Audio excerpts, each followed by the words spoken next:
Hello, everybody, and welcome to the Neverending Train yet again. I am your DM, Kai, and with us today we have, if we could go down the list and people could introduce themselves and their characters, starting with Eos. Well, B, or... Hi. Yeah, either works because I go by B, and I'm playing Eos again, my lovely little cat revived rogue. I love them. And Luna? Hi, I'm Luna. I am returning with my rogue Zelda. Fantastic. And hopefully it will go as fun as before. Oh, hopefully no one will, almost die this time, but who knows. We'll see. Fingers crossed, man. And last but certainly not least, Morski. Well, nice to meet you. I am Morski, but feel free to call me Morski, and I am playing with Hugh, who's a wizard. Fantastic. All right, we have our wonderful cast and crew, 2 old hats and 1 newbie, which frankly I reckon is a really nice way to go running things at the moment. And I would actually like to ask, Eos and, sorry, one moment. We'll start off with Eos, though. How have you been since your last carriage? Like, how long have you been on the train? Is it been, as you were walking through the door, we don't know how long you've been on the train now, since we've last seen you. How's it been? You know what? I kind of just want to roll a dice and be like, hey, that's how many times. Yeah, go ahead. I'd say, random. yeah, roll like a d10. Where's that? Do I just roll in this channel? I can't remember where I roll. It's in the game zone part 4. That is right. There it is. Found it. Roll a d10, was that? Yeah. Command is. There it is. There's the command. That's... Alright. Let's go. Okay, 5. So you've been through a couple of carriages. Some of them have been pretty simple, some of them have been a bit more complicated. You haven't really come into contact with any more people again, but with that, with a 5, you get a little bit more of an understanding of how this train works, especially with how much you tried to break it beforehand. I would like to add for any new listeners that Eos is a veteran of the dreaded pigeon carriage. So if you haven't listened to that episode... Oh, that was a beautiful episode. But yeah, so you've Pretty been... wild to listen to. Yeah, so you've been... I do need to know a little bit about, what has your mental state been in this time? Have you been excited? Have you been going, oh no, not another carriage sort of thing? Eos is very positive and would definitely be more curious. Like, ooh, a new one. Wonder what's going to happen this time. Fair enough. In that case, it feels like it could be anything between a couple of hours to a couple of days. It's been barely any time at all. You're having a good time. And we'll move on to Zelda. How have you been? I have been alright. I've been spending most of my time trying to reconnect with those that I lost in my first joining of this train, since our interaction with the very odd bird in the wand. Yeah, that was a bit of an odd one. I can promise you that your friends from that carriages are also looking for you, but you haven't really had any luck. You haven't come across any more people other than maybe a couple of denizens of the train. They seem very suited to the carriages that they're in, and they don't seem to know much about what's through any of the doors you may pass through. It's in terms of you're looking that looking for other people and you're focused on that, it's probably been, it feels like you've been on this train for nearly a week now, so it's been some time. All right. And Morski, Hugh, I will get to you in a bit, but because you are a new arrival, I will have to be getting to you last after I've established what these two are doing, as they step out of the doorway, and you guys get a split second to realize that, oh, hey, there's another person there, and can I get a perception check from the pair of you? Ah, of course.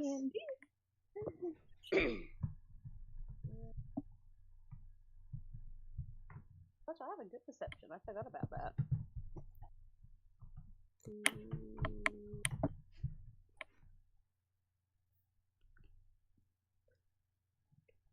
I mean, it's always a great way to start off a session, just like immediately roll perception. That's a 24 and an 18. I hate the pair of you. Because that was a nat 20 from Zelda. That was a nat 20. I hate the pair of you. Well, no, I don't. Okay, yeah, you. I like how the whole team has high perception, because like a +4, a +7, and Hugh has a +5. Like, oh, sweet. That's excellent. On the other hand, you are all very squishy. Yeah, goodness. We're the squishy party, man. Yeah, this is gonna be the great. good thing is, I've been told that wizards and rogues are great at killing stuff, so like if we're attacked, we just need to attack first and we'll be okay. Exactly. Don't get hit and attack them. We'll be fine. Exactly. What's your armor class again? Please remind me. I have a 15 armor class. Okay, that's not too bad, but like if it's anything below a 15, that the whole try not to get hit isn't gonna go great. Yeah, Hugh has a 12. He also has 22 HP. Zelda has 13. I think he needs to be protected. This is gonna be great. This is gonna be a fucking delight. Well, the 1.5 cat will do their best to protect you. It's so teeny. Anyway, back to that 24 and that 18. All right. With that, you both manage to like say hi enough. You get this moment of kind of you are stepping out of the door as usual. You do get this moment of, hey, there's someone else stepping out of this door the same time as me. You're stepping out with another person. And then you all get this, you both get the split second of you have been hit by a very humid heat as a tropical sun beats down on you, and you get a moment of this and a moment of bright blue skies and glimmering seas, and oh, you seem to be on some sort of desert island.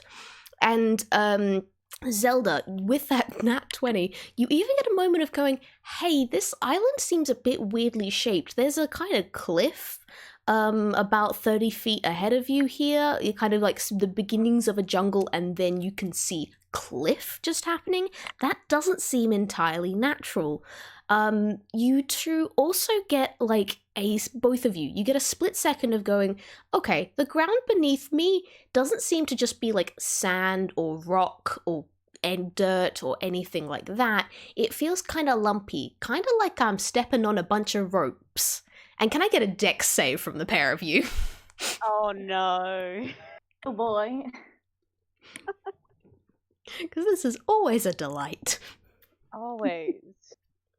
Always love stepping out on a pile of rope sand beach. That's okay. That was a 10 from Eos, which I can work with. That was a dirty 20 from Zelda. I'm gonna get you at some point. All right, Zelda, you managed to leap out of the way. Obviously, your very heightened perception check has given you a bit of an advantage there, and you immediately recognize what sort of rope trap is beneath you, and you dive to the side.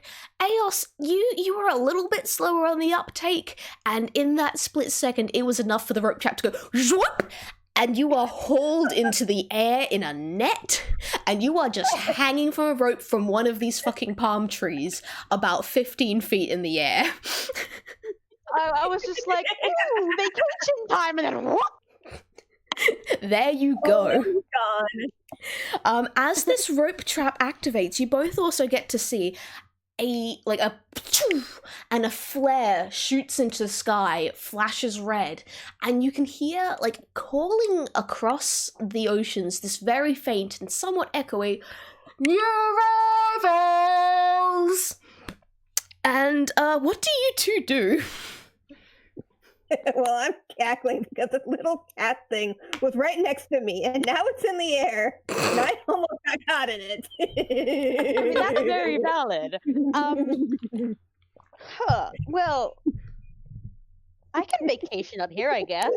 I got a great view. I mean, you're not wrong. Yep, that's fair. Zelda, can I please get another dexterity saving throw from you? Yeah. That's a 20. Oh, you forgot to put the D. Yeah, I did. Like, I was very concerned that you got yet another nat 20 there. It's exclamation mark, them. then D, then the numbers. I had it right the first few times. Like, I can't just not mess up when we're recording. No, it's okay. That's Hey, a 20. it's more than 20. 21. All right. I still got a 20. Yeah. I hate you. I love this. This is great. I hate you. All right. With that, as you kind of is insane. yeah, you step backwards as you are cackling with laughter. Realize, oh wait, I stepped on some more rope. Dive forward again, and an empty trap springs up behind you. while this absolute chaos is going on, let's jump over to Hugh. Hugh, before we begin, I've got to ask, what is the last thing you remember? Hugh remembers is getting lost in an alleyway, actually. Just getting He was lost? traveling... Pretty much. He's been traveling away from home, and he just arrived in Toontown. And, you know, it's very exciting. This is the first time he's ever been away from home, and he's on his own. And Toontown is big and exciting, especially on the main streets. So he just kind of ducked to a side to get his bearing. And he went a bit too far. Because you know how alleyways, especially in like old cities or what have you, tend to be a maze or a mess? He's kind of stuck in that right now. Oh dear. Getting lost is never fun. And I can definitely see why that would be a little bit stressful for you, considering everything. So yeah, you were in a darkened alley in Toontown, and then there was some sort of glowing light, and now you're lying on your back in a dark box, a rather small, dark box that seems to be moving. How do you react? Tries to raise himself up and probably hits his forehead on the top of the box. Absolutely. Honey's doing Ouch. his best. He is. And he's not sure what to do now. He knocks the box and tries to listen a bit more to see, can I figure out where I am? What on earth is happening here? Oh, I'll tell you what, give me investigation for that, and I'll see how much I can give you. Okay. Well, no, like actually kind of keeping calm, trying to figure out what's going on is pretty fun. Let's see, that's a +6. And that's a 9. I mean, I would like to say you've got a really nice bonus to your investigation. Sadly, it cannot save you from, rolling a 3. So with that 9, you knock on the box, and you manage to figure out this thing is metal. It doesn't seem to be solid metal. There seems to be something like a little bit going on behind it. There's a little bit of kind of a muffled echo going on. But yeah, you're in a metal box, and it definitely feels like it's moving from how you kind of jolt about a little bit every so often. Sadly, your investigation does get cut short as the movement seems to stop, and the floor of the box opens out beneath you, and you are dropped on your back onto sand.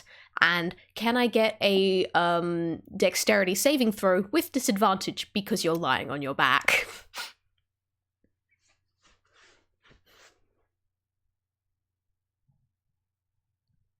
Morski, you still there? Yeah, what happened? You cut out. Oh, sorry. Yeah, please. If I cut out at any point, please tell me. Yeah. So, Hugh. Yeah, you are. The box opens up beneath you, and you are dropped on your back onto sand. So, can you please give me a dexterity saving throw at disadvantage? Okay. Doing his best. Is. And on the flip side, well, he has a +2 to dex. That's nothing compared to the +8 we saw, but he's trying. He's trying. Okay. That's It's an better 11. than- And roll better again than to see if you get any lower. Oh boy.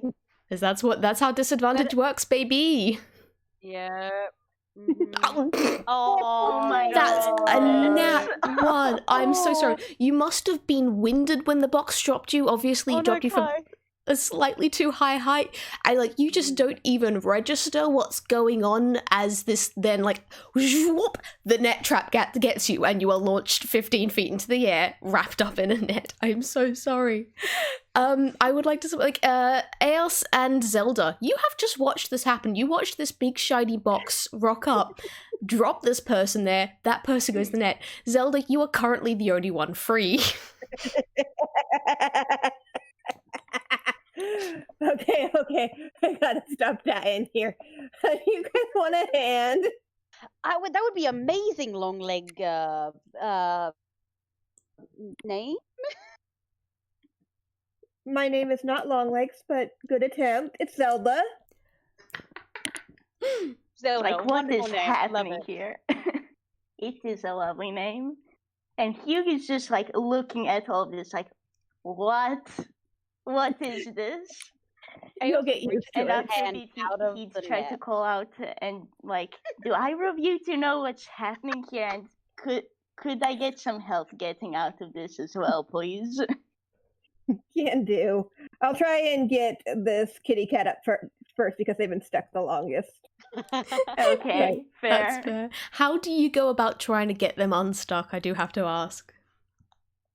I don't think Zelda can fly in this one. I don't remember. But if when in doubt, she can try and scale up the tree That is to get to true. it. Okay, give me acrobatics. Acrobatics or athletics, your choice, depending on how you want to climb the tree. Definitely acrobatics. Yeah. Got a bunch of very flippy people here, I think. Flippy, squishy people. Mm-hmm. Oh yeah, we'd be squishy, but we man, we're vibing. That's a 17. Are. Alright, that's enough that, yeah, you can scale the tree pretty easily. It does still take a little bit of effort and a little bit of time, because, like, this is a palm tree. There's not really much to grab onto, but you manage to kind of, like, grab onto the trunk and shift your feet up and then kick yourself upwards a bit more. And soon enough, you're at the top. And again, going off the ridiculous perception check you rolled earlier, you get a bit of a look around and you see this, like, giant ship heading right towards the shore, and you can already see people kind of hopping off it and heading towards you. And they look like to be pretty close, and flying at the top of the main ship's mast is a black flag with skull and crossbones on it. Oh no. Pirates. At all? The other two do not see this. Zelda is the only one that knows this so far. Hugh is just not having a good time. He first went from being lost in an alleyway to inside of this black box thing, and now he's in the net. While Zelda's climbing the tree and Hughes is stuck in the net with Neverside, Eos is gonna make small talk. Like my name's you guys can call me Jennifer. I'll go by Jennifer today. Jennifer sounds great. Oh yeah, I forgot about this particular trait.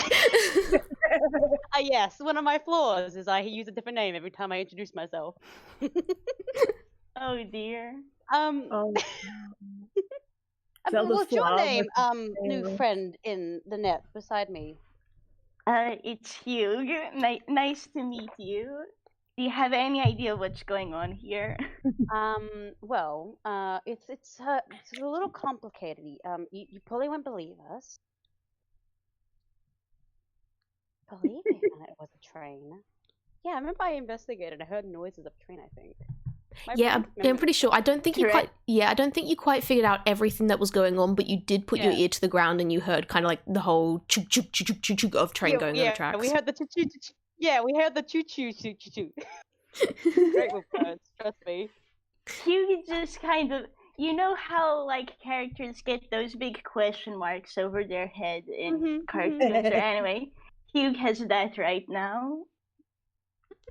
Yeah, as I said, you'd get confused, but trust me, you'll be fine. Just hang with us and we'll get to the next carriage or place through the door. Okay. It's gonna be an adventure. Hey, would you like Hugh me to doesn't doubt you free that. here? Hmm? Would you like me to cut you free here? We have some pirates on the way. Pirates? Ooh, sounds fun. Yeah, that's pirates. I mean, why not pirates? Can I try and cut their rope with one of my daggers? Yeah, make me an attack roll. It won't be very high because, you know, the rope can't dodge, but it is a pretty thick rope. Next minute, the rope just attacks. It winds up like a snake and tries to strangle you. Exactly. It just turns into a snake. I will note. Like the snake, it has really good camouflage. When attacking with rope, do I add my attack bonus? Yeah. Make like full on like attack roll with the dagger, basically. Okay. All right, You're going full ham at the rope. I would like to point out that so far, Zelda has gotten 2 nat 20s in the space of 20 minutes. I find this very unfair. I find this unfair too. That's your last game. As the DM, I need to start enforcing more disadvantage on you. No, not really. Like, we have gotten 2 20s and also a nat 1 Yeah. in the span of however long it's been. This is the sign of a good game. All right, yeah, with that net 20, you managed to slice through the rope easily. And Jennifer, you go, thunk, and you manage to thump onto the ground. You are still kind of all tied up in the netting, and if you want to make your way out, you're going to have to roll me, oh god, just roll me dexterity to see if you can manage to untangle yourself. Okay, but before I even attempt to do that, I am stupidly gonna throw my hands in the air like I just don't care and be like, I'm free! Perfect. All right. And I will actually say, this is the time that the pirates show up. So Hugh's still stuck in the net. Yeah. Hugh's stuck in the net. You've got Zelda up a tree, and you've got Jennifer all wrapped up in these nets. I'm gonna kind of just keep switching between Jennifer and Aos just because I can. Oh, no. Do it, man. All right, and a bunch of very thuggish looking, very stereotypical pirates, like the sort of background characters you would see in any sort of Disney movie involving pirates, rock up, all hauling ropes. Yeah, they've got like bandanas tied to their heads, and they've got swords at their sides, and they're all rocking up and coming, like surrounding the little clearing where the door is, and go, hurrah, hurrah. And as this goes on, you actually do hear a voice of a, like, much younger, like, a female voice as opposed to all of these men going around, men surrounding you, and it's like, well, boys, what do we have here today? And pushing her way through the crowd, you guys see, one moment, when the art uploads, this person, except they're not on a boat. Come on, Discord. You see this, and she's like a full head and a half smaller than everyone else, but she's got the big hat. She's got like a very, very pointy and shiny sword compared to everyone else, and all of the pirates do seem to kind of defer to her in terms of their in terms of like looking to face her, checking with her before they go doing anything else. And as you guys are surrounded, trapped up trees or in or under nets, ooh, 3 new passengers this time. This'll be fun. How are you guys doing? You looking at this and like, not this Thackeray again. He has dealt with things like this before. Are you looking for any? Not the net, but Aos is just going to look at the gang of pirates, close one eye, and just go, "Arr!" You get a couple of pirates that are nearby you, like one of them like raises up their cutlass and goes "Arr!" in return. And it's like, yeah, you've made a friend. Yes.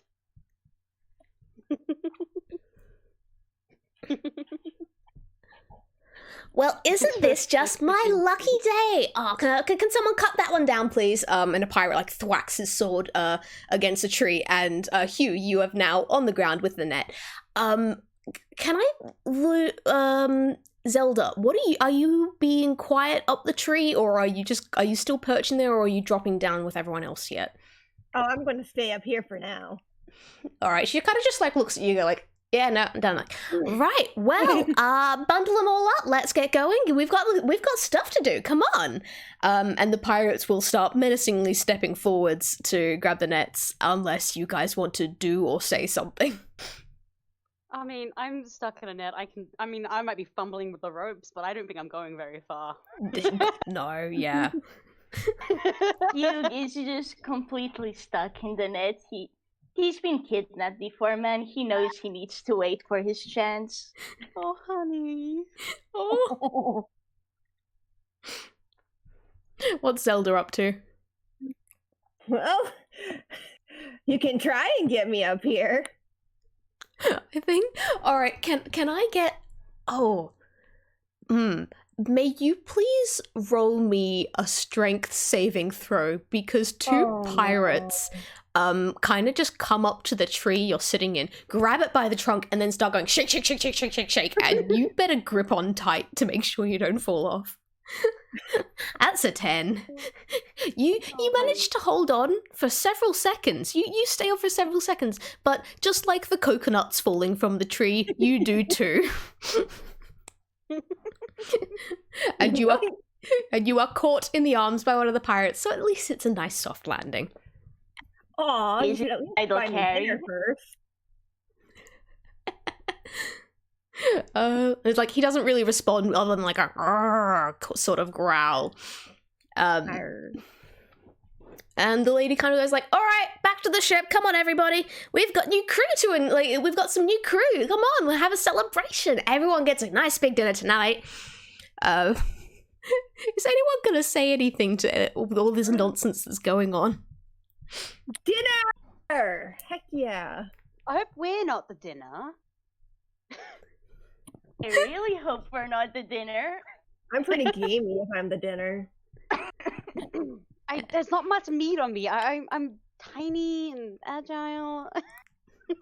Hugh doesn't have much on his bones, either. He's a skinny 17-year-old. What were you expecting? Oh, honey.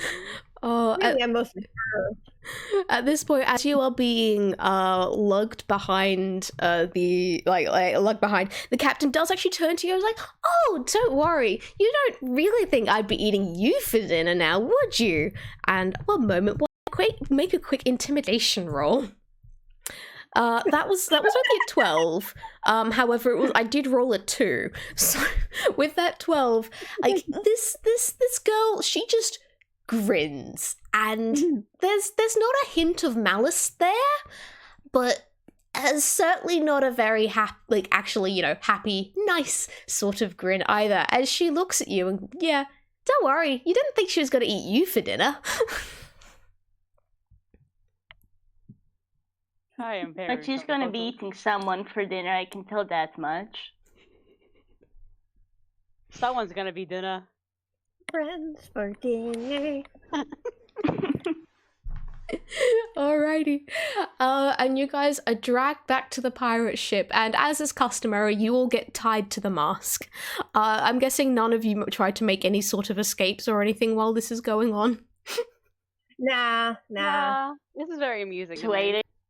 He needs to wait and see when's the best moment to cast a firebolt or lightning bolt, you know? It's all about the timing. Yep, that's fair.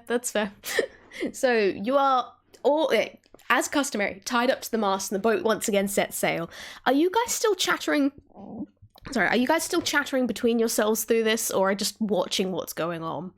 Oh, you know. Chattering with each other, chattering with the pirates. Storm. Yeah, give me some of the chatter then, please. So where are we going? I want to know where we're going. Are we going I'd to become like to know that too. Oh, well, we're going off to sail the high seas, of course. Where else would we be going? To another island? Sorry, I can't hear you when you both speak at the same time like that. Sorry. Oh, so sorry. Luna, you go first. The high seas, the low seas, maybe a little bit of an E, maybe. The girl just kind of she giggles and I like you. You just kind of ask another island, perhaps, or the mainland. There's no mainland on here, silly. It's just the seas, and like those 2 islands right there. And well, they were 1 island before I got to them, but yeah, it's just this one here. Basically, what is the point if you're not out on the seas? Never really been out on the sea, so I wouldn't know. Oh, never? Oh, well, trust me, this is where all the adventure is. Well, I'm excited. I like adventure. I like it a lot. Well, then you're in for a bit of a ride. So, gotta ask you, what brings you 3 here to the train? Train. The same thing as everyone, right? The box. Wow, that's true. We get plenty of boxes arriving here all the time. Although we have been getting a bit fewer as of late, but I reckon that's Boots' fault. But yeah, it's like, I mean, that just brings you to this carriage. What brings you to the train? Where are you from? Where you been? Who are you? She's very excited to have new people to talk to. Hugh, like, looking at this and, what do you mean by a train? I know I was told earlier we're on a train, but what do you mean? We're out on the sea. Well, yeah, it's the sea on the train. This is one of the carriages. All the carriages are big. They've got all these things in them, and sometimes they've got people like Jimmy here. And she kind of just slaps one of the pirates on the back and goes, "Roar," and he wanders he wanders off again. None of them seem to be very talkative.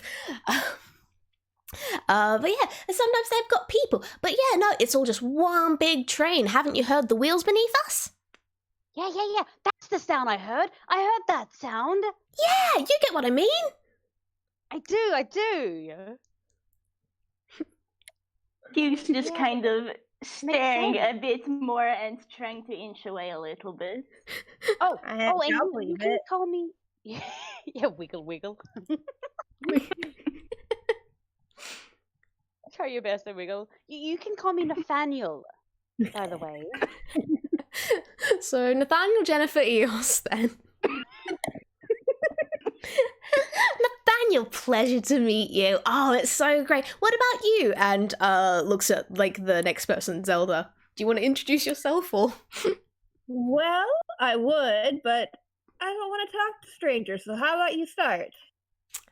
Oh, well, we've already been talking. Am I really a stranger anymore? Come on. Nah, just grin right at her, like... Boo. And she literally just sticks her tongue out at you. And what about you, one that's trying to wiggle away? Toru, nice to meet you. Pleasure to meet you too. Oh, I'm so happy to have new arrivals. Haven't had any proper ones in ages, and they always want to leave again so quickly. Why, we've got everything we possibly could need here. Oh, it's so much adventure, so much fun. Oh, we could go, but oh no, we can't do that at the moment because he's got all my stuff. Anyway, I should probably introduce myself, shouldn't I? And she clicks her fingers, and all of the pirates start kind of huddling up a little bit behind her, and one pulls out a fiddle and starts on that as she clears her throat.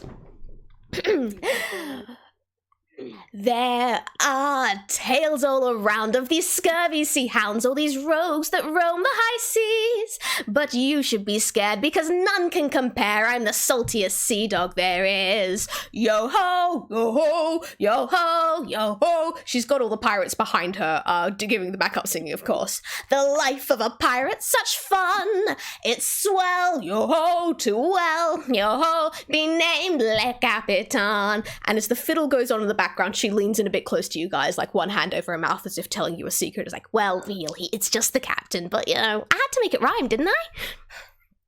At the end of my blade, you'll be held till you've paid over every last penny you hold. With my dear cutthroat crew, we will sail the big blue with our masses of piles of gold. Yo ho, the life of a pirate, such fun. It's swell to well be named Le Capitan. Now I'll make a request, won't you come be our guest? Join my crew, follow through and be led. Course, if if you say no, down the plank you will go. Au revoir to the sharks you'll be fed. Yo ho, the life of a pirate, such fun. You can sail on the breeze, blow up ships with such ease. You can stay up all night, you'll be feared in a fight. You can swing through the air, you can be debonair. You can kidnap and kill, do whatever you will when I'm your Capitan! And of course, I had this major finish with all the pirates behind her as backup dancers displaying all the fine virtues of being a pirate, such as swords and cool eye patches, and a couple of them even show off their peg legs. But I have a very important question. Does anyone have a parrot? Yes, there are a couple of parrots on the shoulders of several of the crewmates. Okay, that's good. That's a very important question. She's obviously when she gets to the end of the performance, is like obviously panting, having a great time. She had been dancing around the whole time. It's like, Greg, that was fantastic, but I don't know what you were doing with your feet there. You got to be lighter on them. And Jimmy, again, your arms. And she's more a little bit distracted with giving feedback to all her various crewmates than actually waiting for a response from you guys. That was brilliant. That was genius. I've never been introduced like that. I want to do that more often. I'd clap, but my hands are a bit tied up. I can whistle. I think I can whistle. Absolutely. Oh, when you do start whistling and impressed. everything, she does take a bow. She's very happy. She's grinning so wide right now. Little foot stomp. That'll work. Yep. Yeah, He's stop just kind doing of beanies. sorry. It's like Hugh's just watching, but he is impressed. He wonders how long it took her to think this all up. Oh, we've been practicing. We've been practicing for ages. I mean, we got plenty of adventure, but when it gets a bit quiet, always good to to practice out a dance and song, like a song and dance number. Of course. I can help you guys learn one too if you want. That'd be brilliant. I would love to learn the song and dance. Absolutely. So that means you'll be part of my Okay. crew? For how long? Oh, it's just part of my crew. What is time in this place? It's just forever. That's the point of this game. We're off an adventure forever now, aren't we? Well, true. I am having a search for some people I've lost on this train, but I don't see why I couldn't stay a while here. Yeah, definitely. That's what I was saying. That's why I was asking how long, because I'd be happy to join their crew for a little while, but I do want to continue on because there's more adventure to be had out there. Well, we don't take Wants to very find kindly out, to people who so. mutiny or people who abandon us. So, if you're gonna join my crew, you gotta join it forever, okay? Sure, why not? We'll stay forever. Are you agreeing for all of us? Yeah, I don't plan on staying. Well, if you don't want to stay, the way out is right there. And she gestures towards the plank and a shark artfully leaps up from the water and gets chomp right in front of it before splashing down again. Hugh consideringly and is thinking, could I manage to cast lightning bolt on it on time, or would I just fall too quickly? I think the shark's gone a bit too fast. Dang. I take it from me, getting eaten alive isn't a pleasant experience. Oh. Doesn't sound like it. Yeah, I would imagine so, Ivor. The person doing the eating has a lot of fun and tasty meal, but the one being eaten, it's not a pleasant position to be in.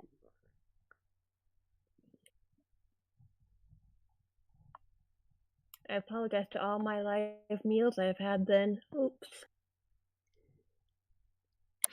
So come on, what'd you say? Join my crew? I know you're in, and points at Zelda. And what about you? And points at Eos / Jennifer / Nathaniel. Sure, and they start nodding, and then they slowly just kind of turn into a head shake. She's gonna pout a little bit at that and just kind of go I'm gonna say she's actually gonna roll insight on you to try and figure out what's going on there. That's an 18. How much? What does she read off you? What do you say? Well, Aos has a lot of forever is a really scary word for him because he is a revived rogue that keeps coming back from the dead. So he likes to keep things spicy by exventuring, and so being in one position is very scary for him. That's fair, but like this is one like I think she's kind of going to see if like that sort of scary. And it's like, oh come on, I promise it's like it's only going to be scary and like adventure scary. We're gonna be doing all these things. We're going to be going off and sinking other ships. We'll be finding treasure chests. It's going to be a lot of fun.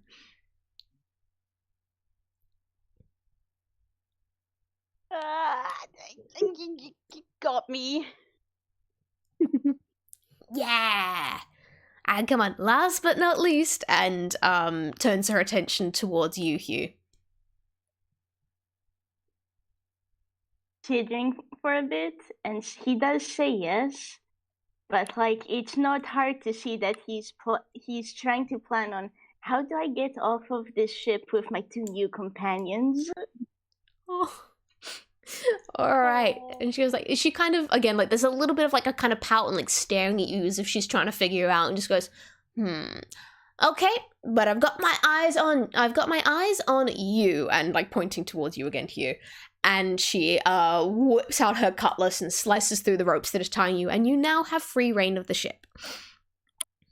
Again, Aos leaps the feet and goes, freedom! Dusts himself off and climbs back up. I have to ask a question. Kai may remember this from last session. How's Aos and Hugh? Sorry? May you repeat that? How tall are they? Oh, okay. Yeah, I think. Oh no. I know where this is going. Question. I'm 1.5 feet. Very small. Hugh is like 4'6". Okay, He's Hugh not is a tall fine. person. Oh. I'm not okay. No, you're not. Oh, what's going to happen? So, for the precursor, for those who don't know, Zelda has the unable to resist need to kick things that are ankle height. Yeah. It's Yeah. completely impulsive, and you cannot control it. So the moment she stands up and realizes how small this cat is, you will have no choice but to wind up and try to eat him.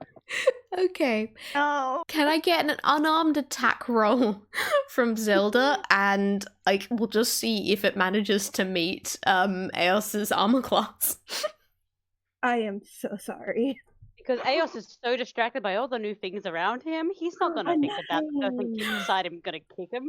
Okay, good news is that was a 9, which does not meet your armor class. However, like as you are obviously jumping around excited by all these new things, you just hear whoosh as a boot goes whipping past your ear.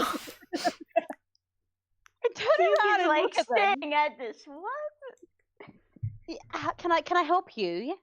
Oh, you're so small. You're just so teensy tiny. And you're Just so look at tall. you. I know. I wonder how far I can kick you. I mean, He just kind of steps between the two That's a and like good raises his question. hands up. Maybe you shouldn't kick like our small friend here. no, but that's a really cool question. I want to know how far they can kick me. The captain does step in and just goes like, Zelda, actually no, because you never introduced yourself. She doesn't know your name, does she? That's right. She just kind of points to you like, no kicking out crewmates, not unless it's like a proper brawl time, and it's not time for a brawl until 7 p.m. Okay. Fine. For a You brawl? brawl time. Let's see if I can kick me. Okay, deal. Fine. At least tried. Hugh is like sweat dropping at this. Like, what have I gotten into? The answer is a lot. Yeah, pretty much.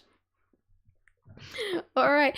The captain will go and give you a tour of her ship, which she changes the name of it like every single time you mention it. Sometimes it's the Dauntless, sometimes it's the Grim, sometimes it's just the ship.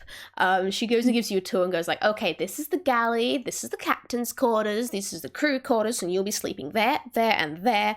Although you don't really need to sleep if you don't want to, because this is like, it's a waste of time, isn't it? I can't sleep. Exactly. It's like, why? Well, there's so much stuff going on always. Why would you need to? And No, I mean, I physically can't sleep. I just fall unconscious for like 4 hours. that's pretty cool. That's pretty cool. Oh dear. And you get a grand tour of all the ship, and again, like everywhere you go, like there are these other crewmates about, like, and the big hulking stereotypical pirates who just kind of go "Arr" at you every so often, and are otherwise not really talkative. And in the end, like, you're back on the deck and goes like, yeah, so get to work. Work? Supposed okay. to do. Well, this is like my shit. You gotta.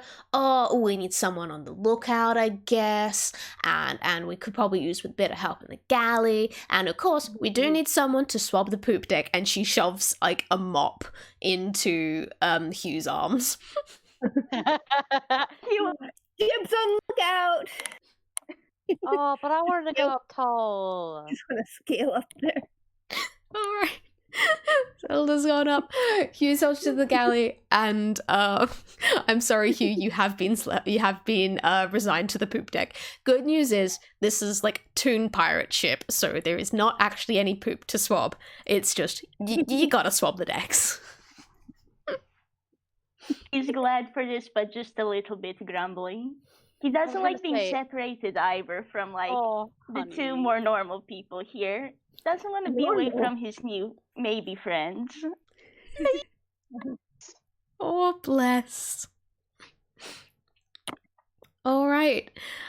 Do you guys want to, like, all right, at this point, the captain does kind of go off to steer the ship and wanders off, and she's not really paying attention to you guys anymore.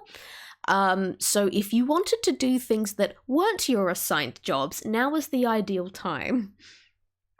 All right, so the reason Zelda wanted to get up here was to actually see for a vantage point of any signs or ways of what side is what side of this world. Yeah, roll me Get her bearing. Yeah, roll me perception then, please. And actually, I will give you advantage, seeing as you are at such a high vantage point at this moment. They are on top of the world right now. Exactly. Well, yeah.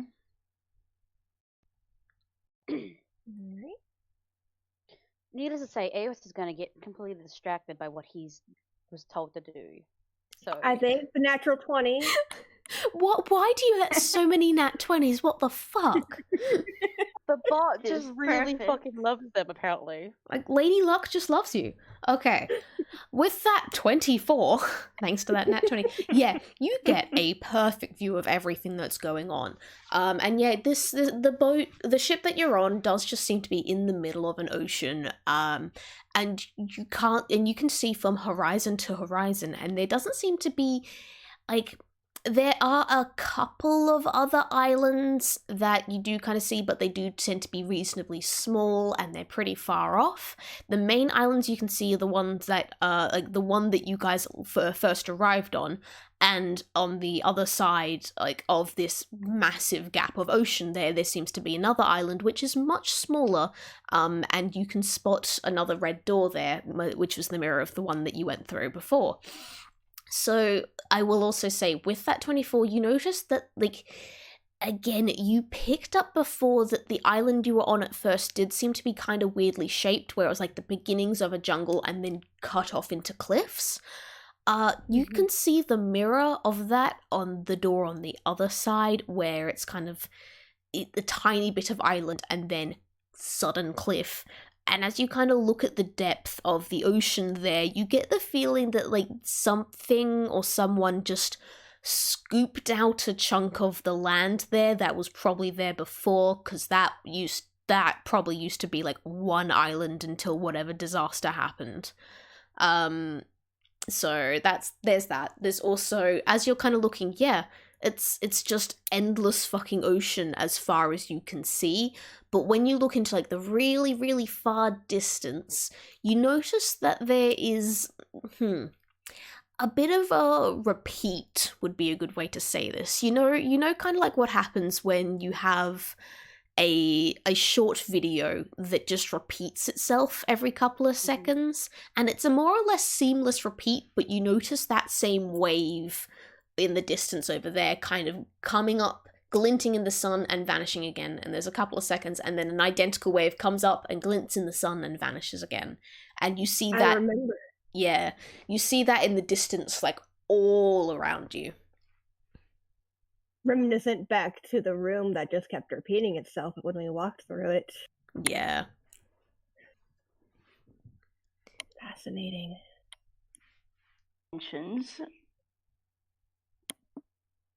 So, how are the other two doing? What are you guys up to?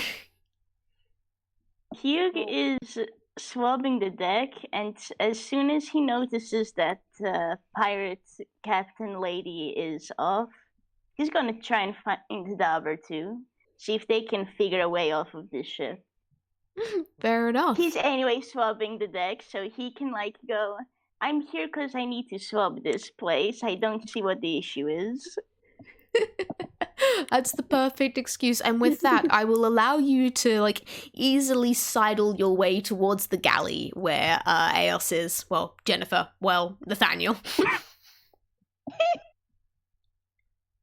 I've gotten completely distracted in my task in the gallery because I forgot that we're actually in a carriage and a train and not actually on the high sea.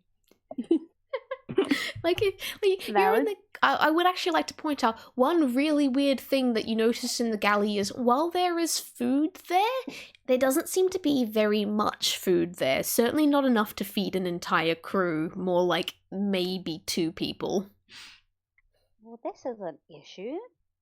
Feed the crew like this. They need to do more fishing. Oh yeah, Hugh, you managed to sidle yourself into the galley as Eos is wandering around. How do you start up conversation? He like calls out for Jennifer Hapes, are you there? There's no Jennifer here. I thought that's how you introduced yourself as. Right. Right. How can I help? Just staring at them a bit. How can I help you? Do you have any idea of what's going on here? Like, I've tried looking around a bit, but I didn't get much of a chance. We need to figure out how to get out of here. Well, I know one thing's for sure. There's not enough food on the ship. And that's an issue.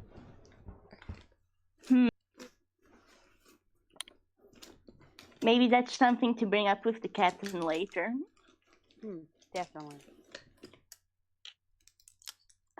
Also, isn't there supposed to be a chef on this ship? Shouldn't they know what's happening? It's a good question. Where is the chef? There isn't one. Oh no. You are the only person in, like, you were sent down to the galley, there weren't any other, like, crewmates or anything in there, it's just you. I'm the only chef. Got it. This is my issue now, I guess. Yep. Hugh puts, like, this swabbing kit to the side and just, like, something tells me I need to tangle in this because if I don't, we'll be eating, like, dust balls for dinner. Just the feeling, you know? Oh, I know how to cook. I need the food to cook it. We can go fishing. Anything to fish with? I would like to clarify, when I say there's, like, maybe food enough for 2 people, I mean, in terms of, you're on a ship, therefore you're gonna need food for, like, a long voyage, but it's not enough for a crew for a long voyage. It's kind of, like, that sort of thing. Yeah, that's valid. Oh, you want to get off the ship, don't you? Like, yeah. I want the ship too. We should try and find Zelda too. Zelda's maybe- up at the tall posty thingy. The mask, You that's can- what it's called. I mean, I can just grab my swabbing stuff, and I got a good excuse for going there. Maybe you could, just get out of the galley briefly so we can I just can come with you. I'm sure discuss I can, our plan. I'm sure. Okay, we'll head that way. I can skitter my way up the pole, I'm sure. All right. Okay. You guys head back to the deck and find yourself at the base of the mast. For the sake of Morski, you can absolutely tell me if I'm wrong, but all I can think of when you say, like, yeah, Hugh can just kind of swab his way up there, him just walking sideways up the mast with the mop, swabbing at it as he Oh my walks up the God. mask. Yes. Sure, let's do that. Toon logic our way up. Yep, that works. And Eos is doing the really, really comical sneaking. Like the dashing and the rolling and the the slinky. Fucking amazing. Yeah, no, I'm not going to make any of you roll to like climb up the mask, everything. But you've got the whole background music of dun dun dun dun dun dun dun, dun, sort of like little like jazz riff background music as you're going up. Oh my God, yes. All right, and yeah, you guys find yourselves in the crow's nest with Zelda. Oh, hey guys. Hi. This isn't a galley or a deck. I claimed this job. Are you taking my job from me? Because I can just throw we you can off come it. you. I mean, you We could just throw me come off For of me? it. Yeah. Plus, I'm well, swabbing the deck, so I can swab wherever I want. That sure. That's what that means. Who am I to argue with that logic? The view's really great up here. There is a lot of endless repeating ocean forever. Of the same ocean. Forever. Forever? Well, from what I can see, it reminds me, I was in this carriage like a week ago. And when we were walking through it, me and the peeps I met, the room just kept repeating as we kept walking. Well, that's what this water looks like, see? After the wave goes, and after a second, the wave goes again. Forever. Endlessly? Oh, you look sick. Are you gonna throw up on my crow's nest? No, pointlessly? And endlessly looping. Maybe turn your direction over to there's a door over there. Look at the door. Look at the door and not throwing up in my crow's nest. I'm not gonna throw up. I'm not sick. I'm just no, it's fine. And if you are sick, it's okay. You guys He's have a worried. mop.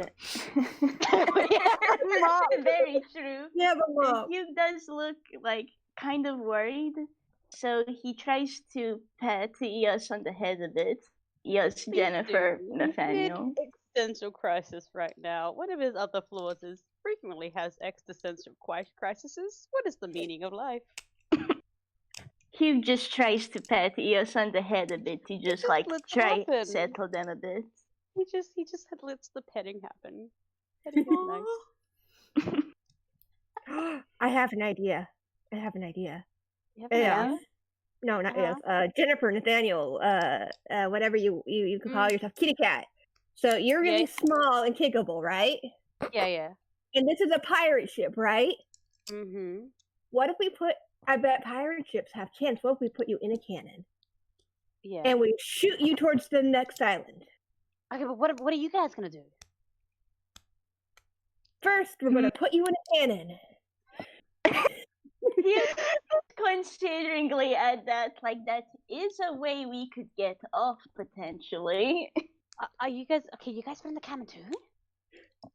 I don't think I can fit in the cannon. Maybe? No. Pro- If it's really big, I'm like almost 7 foot tall. It would have to be a big cannon. But I'm pretty wow, foldy. Zelda is tall.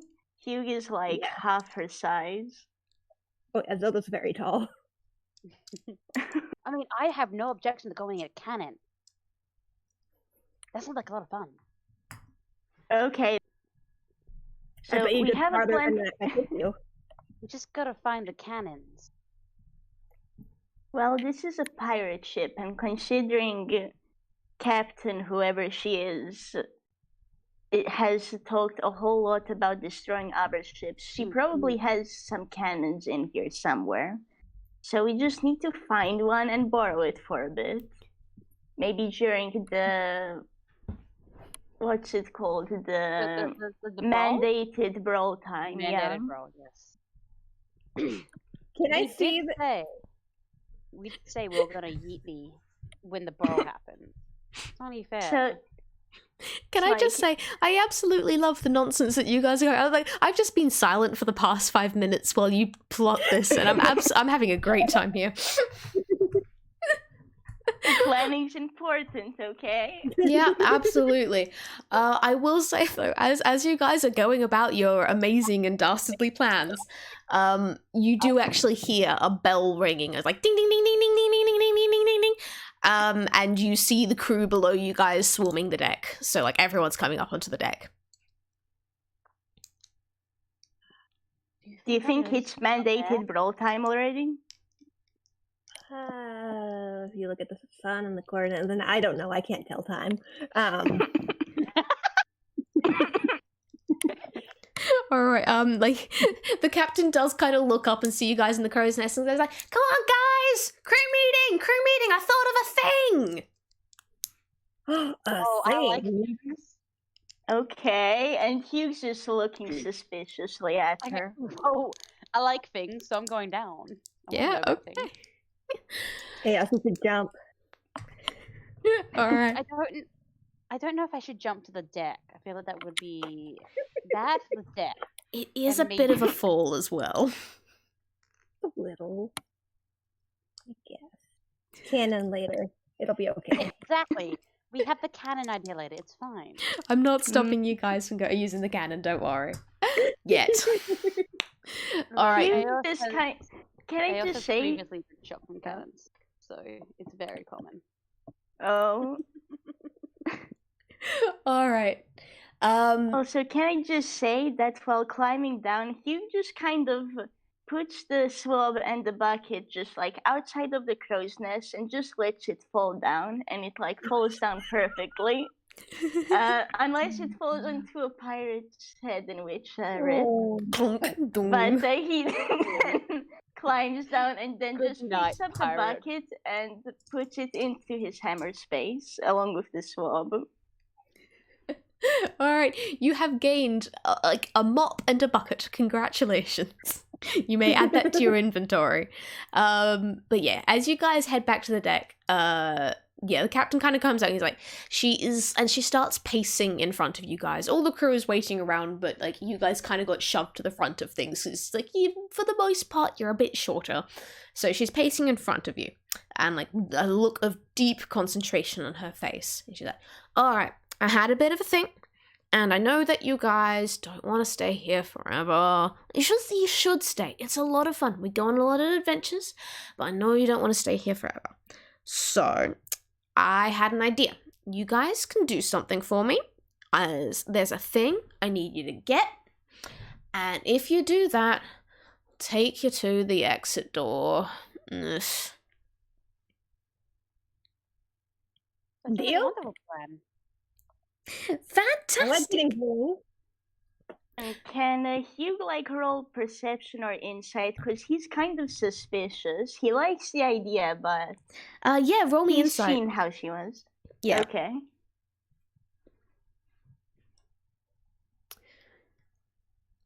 I just need to check what's his insight. Okay, well, insight is +2, but fingers crossed.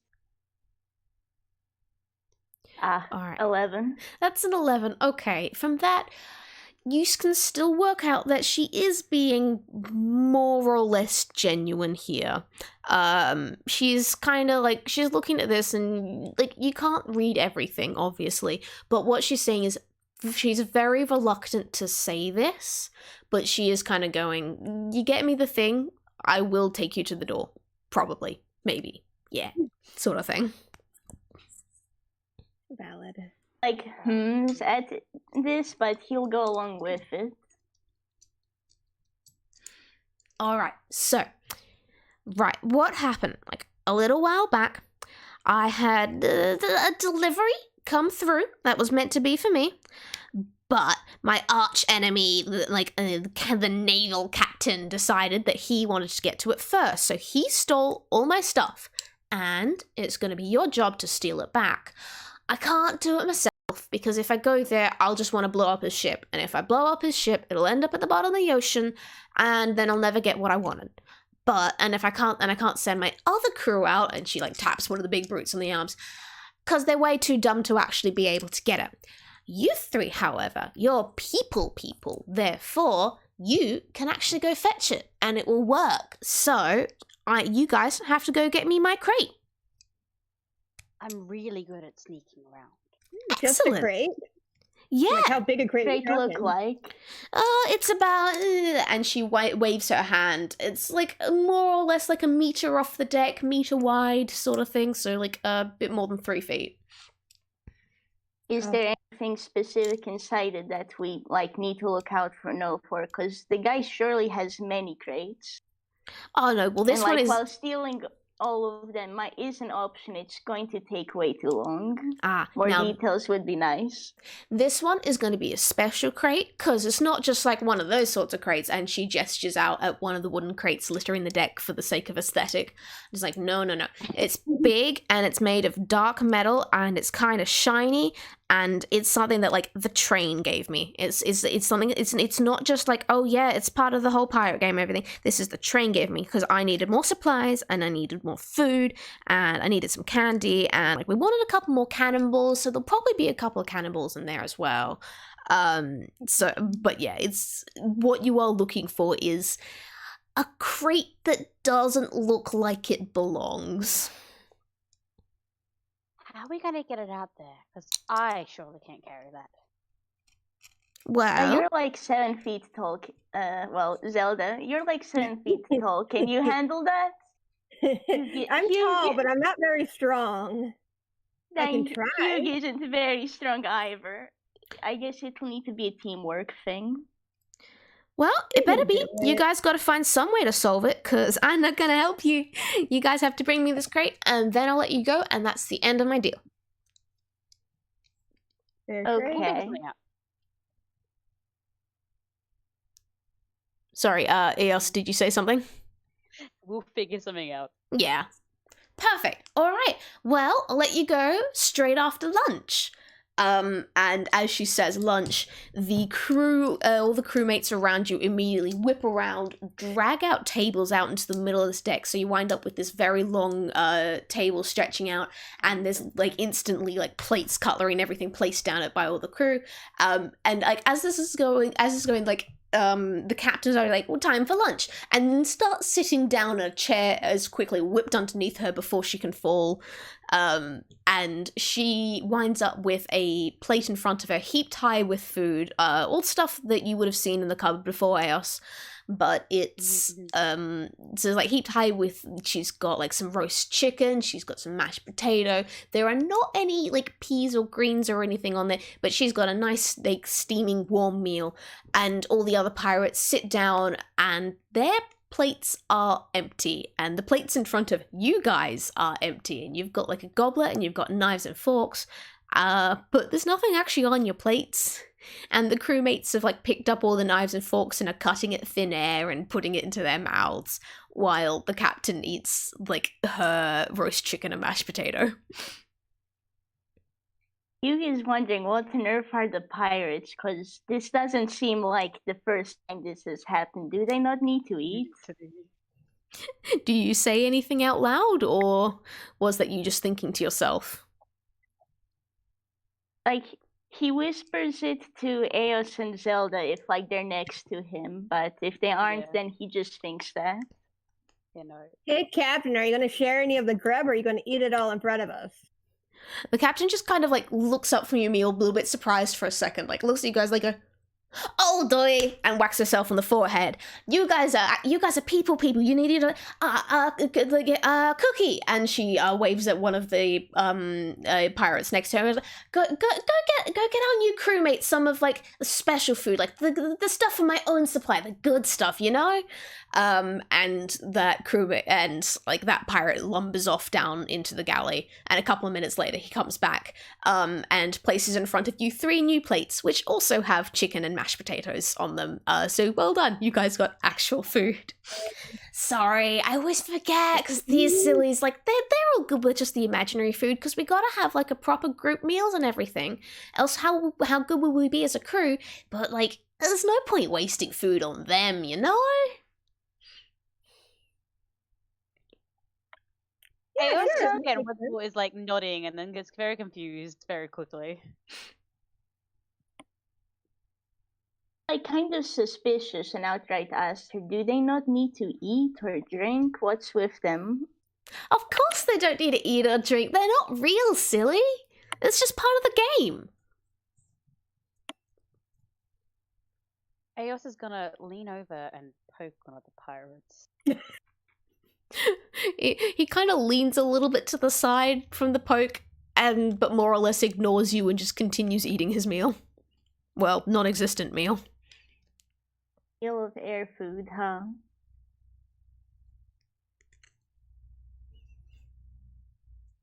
Well, I guess we got food at least, so we can eat that. That's Zelda's digging in. Food. It is quite delicious food. Not the absolute best food you've ever had, but certainly delicious enough. I would also like to note, this is probably the first actual meal you've come across on the train. There have maybe been like other foods and such in other carriages, but they've more been like snacks to have while on the go. This is your first meal since you've arrived. Which means scarfing. Just inhale this. I've been on this train for a week. Oh, the other thing is, you may have been here for a week. You have not actually felt hungry or tired during that time. You haven't really needed to eat or sleep. So, like, this is your first meal, which is good, but, like, you haven't felt like you've needed a meal? That's fair. It's just so good to consume things. Valid. Entirely valid. 30 clock beast screaming. Sorry, Morski, you were glitching out a little bit there. Can you please repeat that? Morski's mic screams.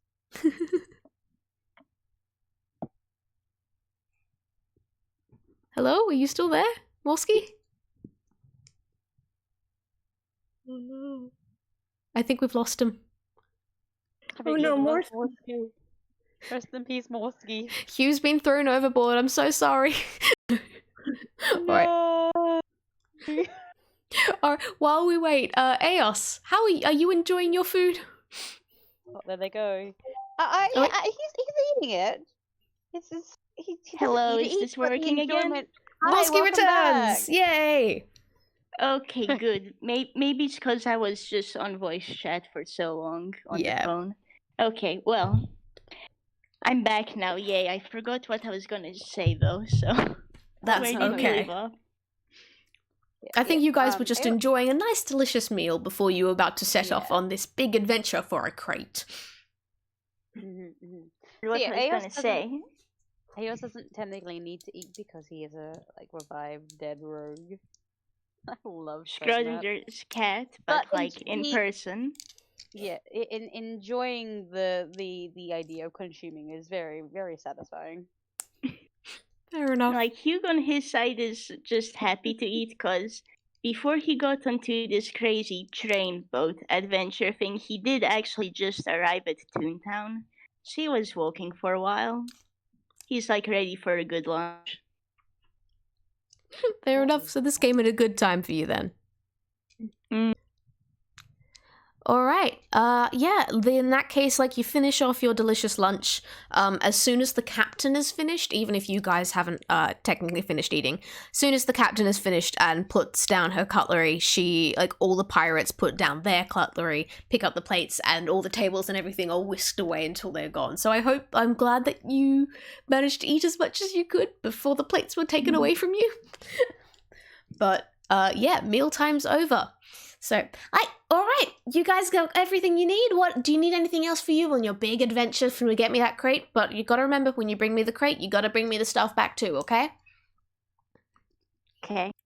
Stuff in the Do you crate. have a boat? Because I'm guessing you're not dropping us off at the opposite captain's ship, right? No, of course need a not. We've boat. got rowboats, silly. Great, because we're gonna need one then if we're gonna get places. Yeah, How no. far off is he? We'll have to check. What? I was like, we'll have to get someone to check on that one. And she points to a crewmate towards the crow's nest. And he quickly scurries up, has like telescope in his eye, has a look around, and he then just points out at a random direction. The captain looks out, is like, it's not too far. I'd say this is just that ship over there. And she points out, and you can indeed see like a tiny blip on the horizon where a ship probably is. So the real question is this like within our infinite space that we can reach, or is it outside the border? Oh no, the Navy captain, he comes and like attacks us every so often, so like, don't worry, you'll be able to get to him pretty easy. He doesn't vanish off into nowhere. Okay, that's good.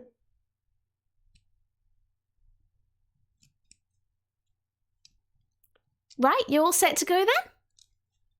I think we are, yeah. All right, and she basically shoves you into the rowboat, and then the crew members like literally just pick up the rowboat with all you three inside them and like toss you off the ship when you land in the water with a big splash. And it's like, take care! Don't you dare damage the box or I'll damage you! Bye! And Ominous. her ship just kind of continues off as you guys are in your rowboat, now abandoned in the middle of the ocean. We should have asked for a map. Dang, I knew I forgot something. Well, we can see the boat. It's just down there on the little dot. The little Chaos is dot on gonna the do the horizon. thing where you know when in cartoons where they put their hands together and they make the telescope.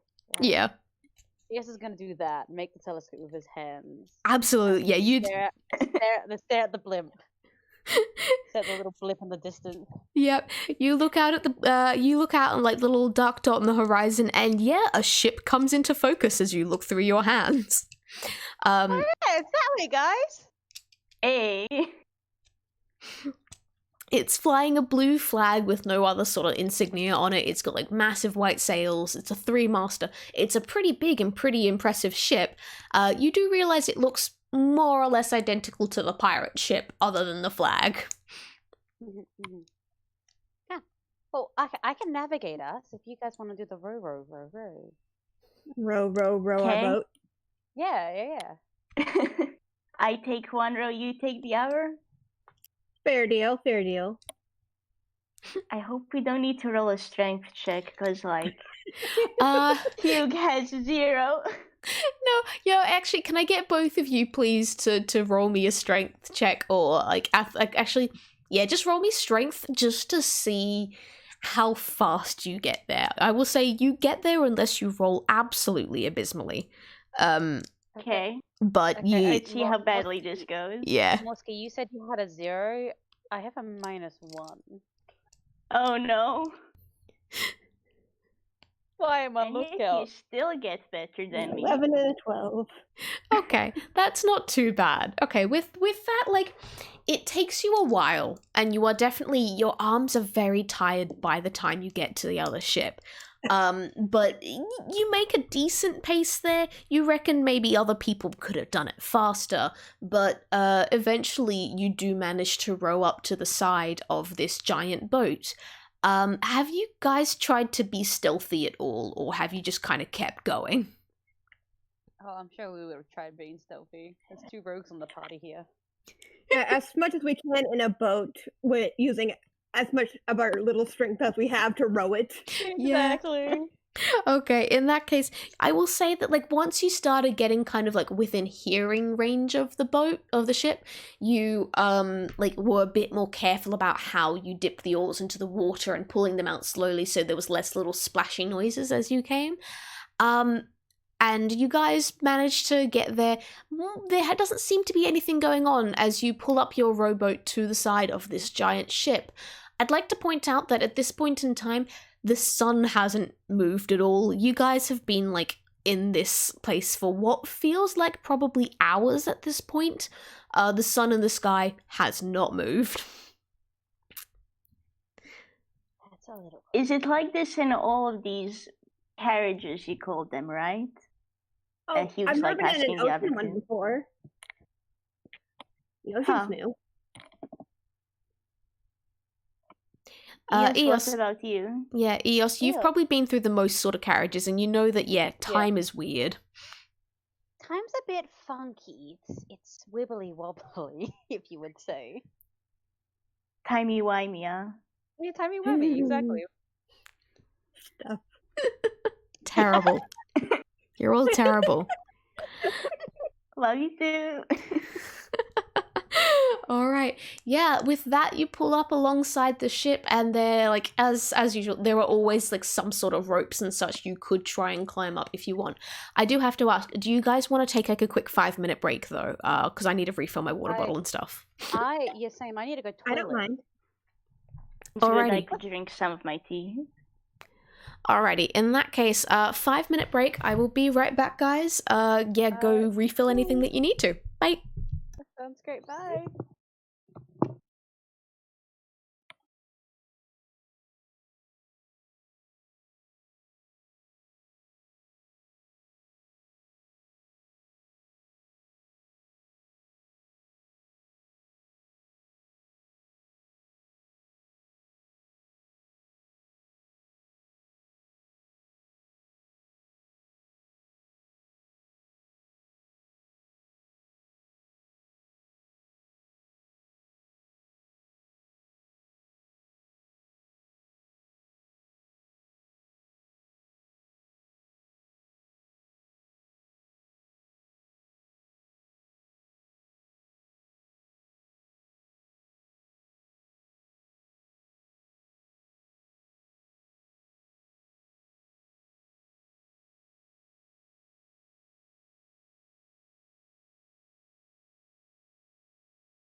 Okay, well, I had my tea, so yay. Gonna go ahead and take a peek at the Hazelnut Gallery. I'm back. Welcome back. Good to be back. The Hazelnut Gallery is killing me a bit. I'm like yeah, new the to Hazelnut this. Gallery does that. It's They're so great. sweet.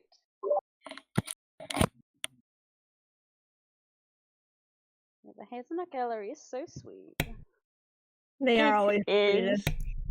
The Hazelnut Gallery is like one of the best parts of the games, frankly. I love going back and reading through afterwards. I It remember really last- Okay, is.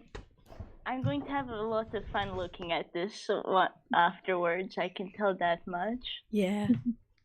It does, it last is, time we had to keep up. Oops. yeah, no, I will say today is quite quiet because we don't have much of an audience today, mostly just because like all the Americans are asleep. But it's still a Yeah. delight. Yeah. Oh yeah. Oh yeah, absolutely. I managed to see like the first comment with with like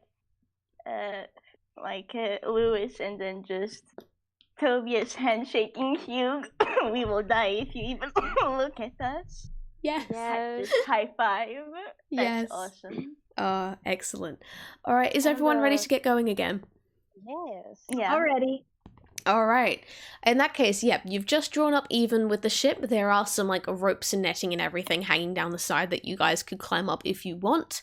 Otherwise, you could try and draw their attention or whatever plan you want here. Well, I Question know I'm is- trying to stealth up the side of the ship because I do that good. Yeah. I guess the question is, do we want to ask them nicely or do we want to sneaky sneak? I say sneaky sneak, and if they ask questions, we ask nicely. Sounds like a plan. Like, this is a dex saving roll, yeah? Well, if you want to, yeah, like what it would be an athletics roll or an acrobatics roll to actually climb up the nets and ropes and such. And it would be a stealth roll to see how quiet you are. So you'll have to make both. All right, easy. So I'll make Hugh the has a 0 from acrobatics first. athletics, but a +2 from acrobatics and a +2 from stealth, so Probably I the know better what I'm not rolling. Yeah. So, +7 for acrobatics. Wow, rude dice. Wow. The dice is very rude to me. None of you are rolling very high now. This is the dice getting No. even from Let's before. see. Then wasted all Let's of our see. good rolls. Well, I got a 12 and Luna got a 21. Dang. All right, That's so why let's my see. stealth is just as good. I didn't That was divided myself. yeah. You go. Sorry. Are you guys remembering to Morski, are you actually remembering to put on any bonuses you have to the dice here? Because oh wait, no, never mind. Yeah, it was just D20. Never mind. All right. So is that everyone rolled everything they've 5, got? man. Yeah. Uh, Oh, that's stealth. Hugh did not do well on stealth. yeah. He's not well a on rogue, stealth, I was okay? He's a impressed. wizard. He's here to Zelda talk does not to have the people same and as you. All right. Hugh is here to talk to people and occasionally light things on fire or lightning, okay? He's not good at being stealthy. Yeah. All right. What I will say is, all three of you managed to climb up reasonably easily. You don't actually have too much issue with that. Zelda, you managed to actually you basically zoom up those ropes. This was like the easiest climb you've ever had. It's like it's a bunch of netting. It's you're at the top, easy peasy. However, because you raced up so quickly, you weren't really paying attention to the stealthy bit, because that was a crit fail there on your stealth roll. Yeah. So basically, you get to the top. And you're like, oh, that was so easy. You jump up onto the deck. You turn around and shout down at the others like, come on, what's taking you guys so long? And you can just feel every single pair of eyes on the deck staring at you now. Oh no. Hugh, you do not have a very good time with the stealth either. You are trying to be quiet, but you do really bad at being quiet, and you kind of your feet and hands keep thumping against the wood of the ship as you're climbing. However, Eos, the moment that you hear Zelda shouting down at you, you're just like, heck, and you basically vanish into thin air. With that 24, you're just gone. You're out of there. Goodbye. Zelda did manage to eat the cat, just not in the expected way. Yep. Okay, what do you guys do now that you've been spotted? Do you have you've got one chance to kind of react here before they do stuff. You honestly probably just clambered onto the deck and realized that yes, everybody is staring at Zelda and therefore him. Look, my instinctive need to break my stealth and just use my +7 to intimidation is so strong right now. I mean, No, I'm not no, stopping you. I mean, Zelda will make an attempt at her. She'll be like, "Arr, give us the crate you stole from Oh, okay. the I have captain a brilliant girl." idea. Oh, So great.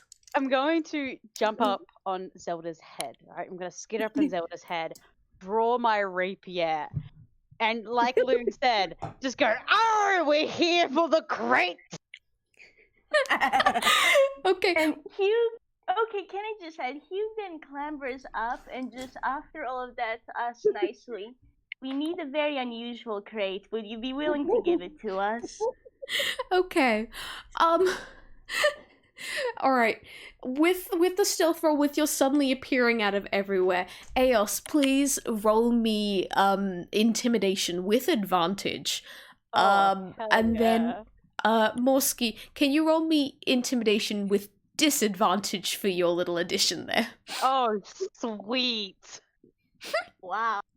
26. 26. Holy hell. Yeah. Okay, I don't know me just how see. a 1.5 foot tall cat can manage to be so intimidating, and yet. Here we are. Mm-hmm. I just want to add, the cat is much more intimidating than the boy. Oh, absolutely. Oh, let's get that disadvantage. Yeah, that's a 13. Okay. 13.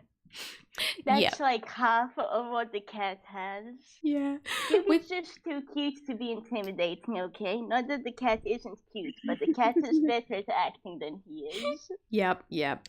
All right, yeah. But the good news is, like, a 13 isn't absolutely atrocious, so you are still kind of, like, a little bit vicious, but, like, compared to the cat, like, Eos has knocked this out of the water.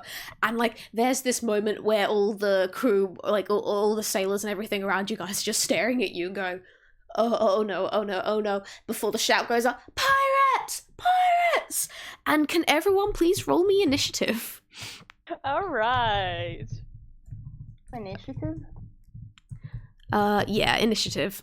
Oh, wonderful. Yeah, we're doing It's this. a D20 plus. Oh my goodness. Okay, well, let me just find Hugh's initiative. That's a +2. Okay. That's a 19 for Hugh. Oh, That's nice. very nice. Nice. I Yeah, already made my alert. give me a moment to make sure I've got everything set up properly. Zelda, what did you get? I got a 7. Amazing. Eos? 15. Not bad. And now I've got to roll 2 sets of what bonus do these fuckers have to initiative? That's just, they've got a grand total of a plus nothing.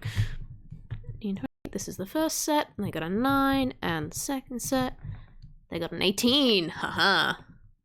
However, I am gonna say that, oh no, you guys don't really get a surprise round because of how you guys rocked up. I'm gonna say there are 6 sailors around you. I've split them off into 2 groups of 3 just to, speed shit up. And Hugh, you are actually at the top of initiative. Okay. Yay.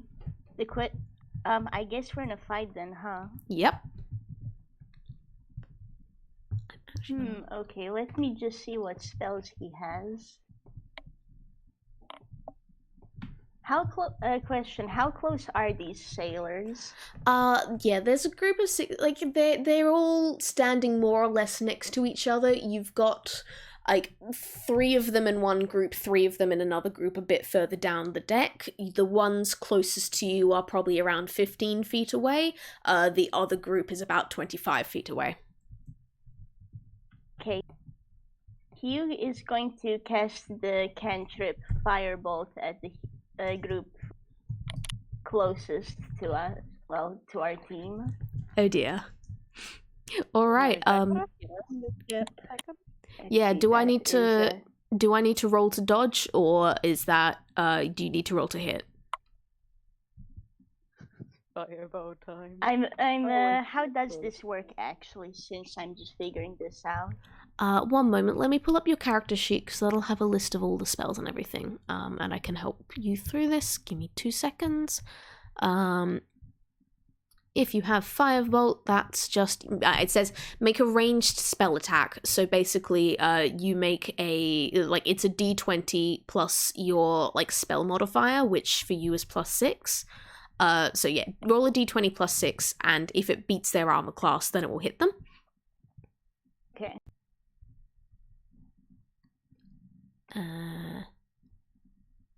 Yeah, there's no half damage. 12.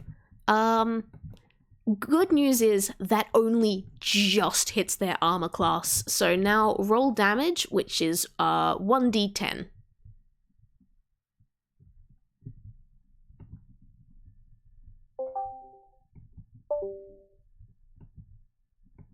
This is 4. That's a 4. Alright, so the nearest group of sailors all take full damage, and they kind of oh, fire, everything's on fire. And because, nearby flammable objects, there's a couple of ropes and stuff that are now on fire as well. Because this is you're on a wooden ship, the sail is catching alight. I'm now also going to add initiative for the fire. Okay, so the fire's at the very bottom. And I will tell you, so far it's only a bunch of small things that are on fire, but that will advance as time goes on. Next up are the set of sailors that you guys just attacked. So they're gonna step forward, and 2 of them are going to attack Hugh with their. Okay, so these 2 are going to attack Hugh with a hook in the attempt to grapple you guys. 8 + 5. That one will not hit. 5. That one will hit. In that case, hit 1d8 + 3. Okay, Hugh, you have been grappled. So you are now basically one of the sailors basically swung around this hook and then wrapped it around you, and the hook jabs into your side and you take 9 piercing damage, and you also have a rope wrapped around you. The other person is basically gonna toss a hammer, he was doing some repairs, so he's gonna toss a hammer at Eos, who is on top of Zelda's head, because he is terrified of this tiny cat. 20 plus. Yeah. Does an 18 hit? I have a 15 for my armor class. +3. Okay, in that case, please take 7 damage as this hammer hits you in the stomach. The stomach. Ow. Can you please make a quick dexterity save? I want to see if you get knocked off of Eos's head. So not of Zelda's head. Oh my god, yeah, that's fair. I want to see if I fall down too. That's a very valid question here. Can I just say, I hope Hugh doesn't get kidnapped again, because he's now stuck in the rope and technically a hostage. Yeah. You've been tied up a lot today. He's just a baby trying to live his best life. And set things on fire by accident, but okay, that wasn't planned. Yeah. All right. With a 14, you just about manage to catch your grip. You do not manage. Eos, you do not fall off Zelda's head, but you're pretty unstable there. You're at the very edge. You're pretty close to falling. And onwards. Yikes.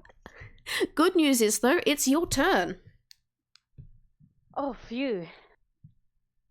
That's a relief. All right, so I'm gonna try to stabilize myself on their head. Yeah, you can use your movement to do that if you want. Yep. And then I'm gonna pull out my little short bow, and I'm gonna shoot at one of the guys. Fantastic. Is there anyone in particular you're shooting? The one that's got The one who threw the hammer at me. Perfect. Revenge time, huh? Revenge! He hit me in the stomach, I'm gonna shoot him with an arrow. Entirely valid. Fair trade! Fair trade! Alright. Very fair. Checking something. Alright. So, I do a little attack roll. What bonuses do I get for that? I'm losing things on my desktop. Alright, I have a +7. Like this is a pretty large chance you're gonna hit these guys. They have not got a high armor class. No, and That hits. Just even with a 5 and a +7, I still hit. Cool. Yeah.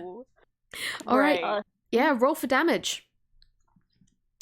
And that is a D6. +4.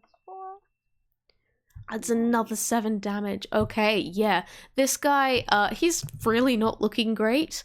You shot him in the shoulder and he just doubled there like, ah! He's still on his feet, but he is mechanically bloodied. Next up is the second set of sailors who were a bit further away, and they're all gonna come closer and they're gonna try and, first one is going to try and use his hook to wrap up Zelda, which is D20 +5. Which does not hit. Second one is gonna go for Second one is gonna go for Eos with his hook. +5. That does not hit. Third one's gonna go go for Zelda again. Since Hugh wrapped up. Yeah. That's a 16. You just see the bow on his back. Alright. So that hits, but as a reaction, can I use my uncanny dodge to or try and... Yeah, absolutely. Alright, you have a choice. You can either half the damage or avoid being grappled here, not both. Avoid being grappled. Alright, so you're going to still take full damage, which was D8 +3. 8 +3. Okay. You take 6 damage, but you, as the hook hits you in the side, but you manage to kind of duck around the rope as it's swinging around you, so you are not all tied up as well. And that's them done. And Zelda, it's your turn. All right. So all these guys are kind of in front of us? Yeah, pretty much. All right, then I am going to cast my 3rd level illusion spell of Fear. Oh no. Which projects a phantasmal image of a creature's worst fears. Each creature in the 30-foot cone must succeed a wisdom saving throw or drop whatever they're holding and become frightened for the duration. Okay, alright. I fucking love this spell. I broke the universe with this spell in another campaign. Oh my Good. I love it too. This is good too, because if it succeeds, that means Hugh should be dropped to the deck so he can be rescued. Yeah, the other thing is, both Hugh and Eos are gonna actually have to roll that wisdom save as well. It's a good thing Hugh has a +6 to his wisdom saving throw. Okay, Pirate 1 gets a nat 20. Pirate 1's good. Pirate 2... Fine, you're not even scared. Yeah. Pirate 2 gets hit. One moment, I'm just putting little markers on so I know who's done what. 20. Pirate 3 gets hit. Yeah, this is a good chance. Eos and Hugh, you guys should probably be rolling this as well. Yes. Pirate I can do that. It's just the wisdom. Yeah. Pirate 5 gets hit, and what was the saving roll I needed again? Okay, it's just to make a wisdom saving roll, which would be that would be my spell save DC, right? Yeah. 11. I got hit. Okay, so the Pirate 1 and 6 are not affected, but the rest are. Eos, you are now terrified of Zelda. Gets a net 20. I'm on Zelda's head and suddenly just Hugh realizes what's happening, and actually he feels comforted. He knows Zelda is doing her best to get them all out of this out of this trouble. Oh, bless. Okay, so yeah, the good news is the pirate that had Hugh all tied up and everything does drop the rope he's holding. So Hugh is now, he's not technically grappled, but he is kind of tangled up in rope, so I will say you'll have to spend either all your movement or an action to kind of untangle yourself from that. But yeah, the rest of the pirates, they drop their stuff and they are they're pretty terrified, other than like the first and the last one. Next up is the fire, as it spreads across the deck and a couple of the flames start looking at the sails. Hugh, we're back up to the top.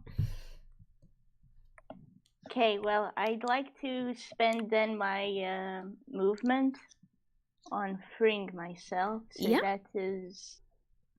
That's a dex saving throw, yes? No, you don't. I'm not going to say you have to roll anything for this. You're just going to, okay. if you're using up your movement and everything to free yourself, that's fine. So, what do you want to do as your action? And then as my action, let's go with magic missile. Always a classic. Who are you aiming for? And where is the pirate that isn't frightened? You've got one reasonably, you've got two pirates that are reasonably close that don't seem to be frightened. They're basically right next to you, and it's magic missile, so it will hit. I'm going to do that then. Yeah, roll me damage. Let's see. I'm just reading the text to figure out how much is that. Yeah, I'm fairly sure it's 1d4. It's like 1d4 per missile, or 1d4 plus 1 per missile. So that would be like 3d4 plus 1 force damage. Okay. It would be.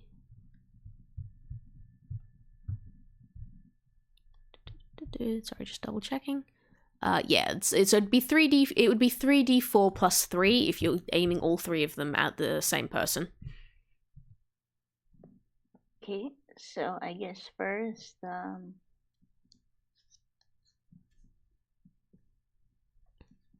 so I'll go with 2 missiles hit the person that's absolutely closest to Hugh. Okay, that will probably be the guy that wrapped you up before. That's number 2. He was terrified, and he's good. And then one for the other one next to him. Okay, so that guy is down to 13. So yeah, you managed to hit a guy that you singed before with your previous spell, but you and is also like not really scared. Bad news is it's now his turn, and he's not really happy with being hit by magic missile, so he's gonna have another go at I think he's actually gonna try and he's gonna try and wrap you up again. Although no, I suppose he's gonna hit you with his hammer then. D20 plus 5. That does not hit. You easily dodge the hammer as it swings down towards you. And then you have the other two, which they're not frightened of you, Hugh, but they are frightened of Zelda. So I think they're mostly gonna, and especially with the intimidation roll that got done before, they're pretty terrified of you, and they're just gonna run. Those two are not going to attack any of you three. They're just going to go like, pirates, pirates, and they're going to scatter to the ship, like across the ship. So like they're basically out of the fight. I just imagine one of them just yeeting themselves at the edge of the ship. Yeah, pretty much. Can I just note something too? Like pirate captain lady sent us so we wouldn't destroy the ship, but we're kind of destroying the ship anyway. That seems like their problem, not yours. True. All right. I wasn't the one who fired Fireball. Yeah. All right. Aos, Jennifer, Nathaniel, it's your turn. All right. Well, I was feared by Zelda, who I am actually standing on top of. So I'm gonna scatter. Yeah. Right? Are you headed in any particular direction, or are you just getting the fuck out of there? Just the opposite direction, like the opposite side of the ship. I'm going. I'm dashing. All right. Yeah, no, I'm gonna say like the sailors do not get any attacks of opportunity on you because A, you are very small. B, they are preoccupied. And yeah, you run towards the other side of the ship, which happens to be like the helm where the wheel and everything is. And as you do, you bump into a pair of boots as they are coming up the steps and going, "What on earth is going along?" You like this small cat crashes into them, just go like, oh dear. Passengers. And was there anything else you wanted to do with your turn real quick, or shall I go on to the next person in initiative? Not in particular, no. All right. Just scared for my life. Yeah, in that case, the next person in initiative who I rolled for before and kept it a little bit quiet is the captain. Although, Oh boy.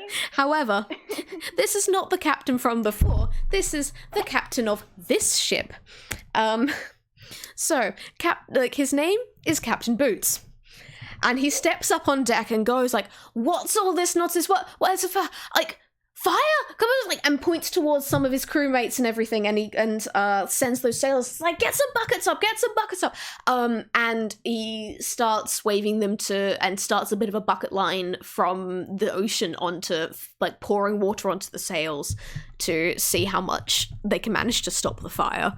Just gonna roll. That's 17. Okay, the fire has been successfully quenched. However, we are skipping both the captain and the sailor's turn. They are not worried about like fighting you anymore. They're going like stopping the fire, and it's like, what on earth is this mess going on here? And Zelda, it is your turn. Well, I guess I don't need to keep fear up anymore. They're perfectly distracted. Yeah, pretty much. So I'll take this time to be like, so about the crate you stole from the captain. Crate? What captain? Oh, her. We were hoping, like, I think at this point we can all kind of fall out of initiative unless anyone's still desperate to attack. Yeah. Her. Oh. Did she send you? Yeah. If we want to leave, we got to get it for her. So we need the crate. Right. Well, look, come into my cabin and we will talk this all over. And he just like invites you inside to like with the captain's quarters if you guys want to follow. Sure. Yeah. You head inside. Probably wants to sit down too. He has lost like half of his HP in that mess. Ouch. Yeah, you guys, he invites you inside, invites you to sit down. He is looking very weary. He's very tired. He's obviously been dealing with a lot. And you guys go into this lavishly decorated, like, captain's office, and he sits down behind a desk, and there's, like, windows looking out across the ocean behind him, and there are a couple of seats and everything. It's like, right, so... The one calling herself the captain sent you. Did she to cause more havoc? She said she wants her crate. Hugh first starts by apologizing for setting the ship on fire. It was an accident, I swear. And then he goes, yes, we were told that if we want to get off of her ship and find our way out of here, we need to get her a very unusual crate. Don't worry about the fire. Don't worry about the fire. It's less repairs than we would normally have to do after an encounter with her anyway. No, we took that crate hoping that she would finally move on from this carriage, but guess not. She's just sent more passengers to cause more mess. She seems pretty determined to stay in this carriage for as long as forever. Even tries roping us into it. Frankly, I just want to move on. Oh yes, trust me, we would all like her to move on as well. She's far outstayed her welcome here. We've had to changes. We've had to go through so many changes. Let me introduce myself. My name is Captain Boot. I am the person in charge of what was meant to be this carriage a long, long time ago. And a lot of chaos was caused when we had one problem passenger turn up and decide to not leave. And she's broken her way into places that she shouldn't, and she's found a way to hijack the deliveries. And that crate should not be hers. She should not have access to it. And yet, there's only so much we can do. So she's supposed to move on, like us. Yeah, you all are, until you find your carriage, yes. Carriage? What do you mean by our carriage? Like, Hugh has also, this is literally the first carriage Hugh has been on, so he's trying to piece what's going on here as well. He waves his hand as if he's trying to get the words.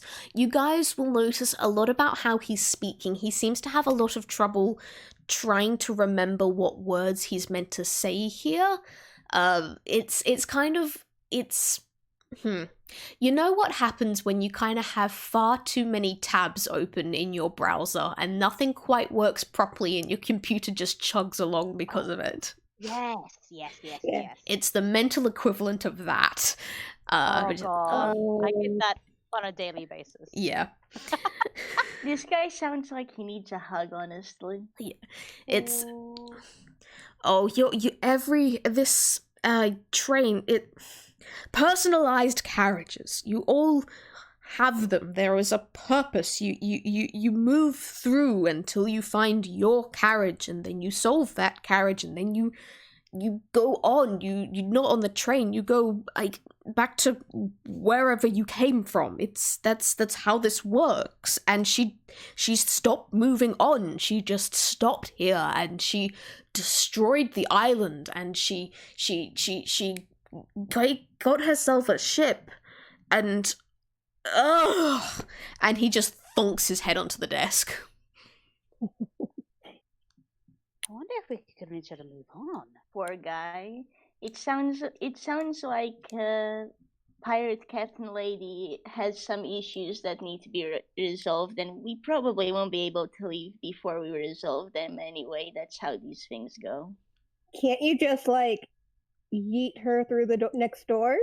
Oh, we've tried. We have tried so many times, but we've never managed it on our own. There have been she has too big a crew. She has too much power. She breaks the rules.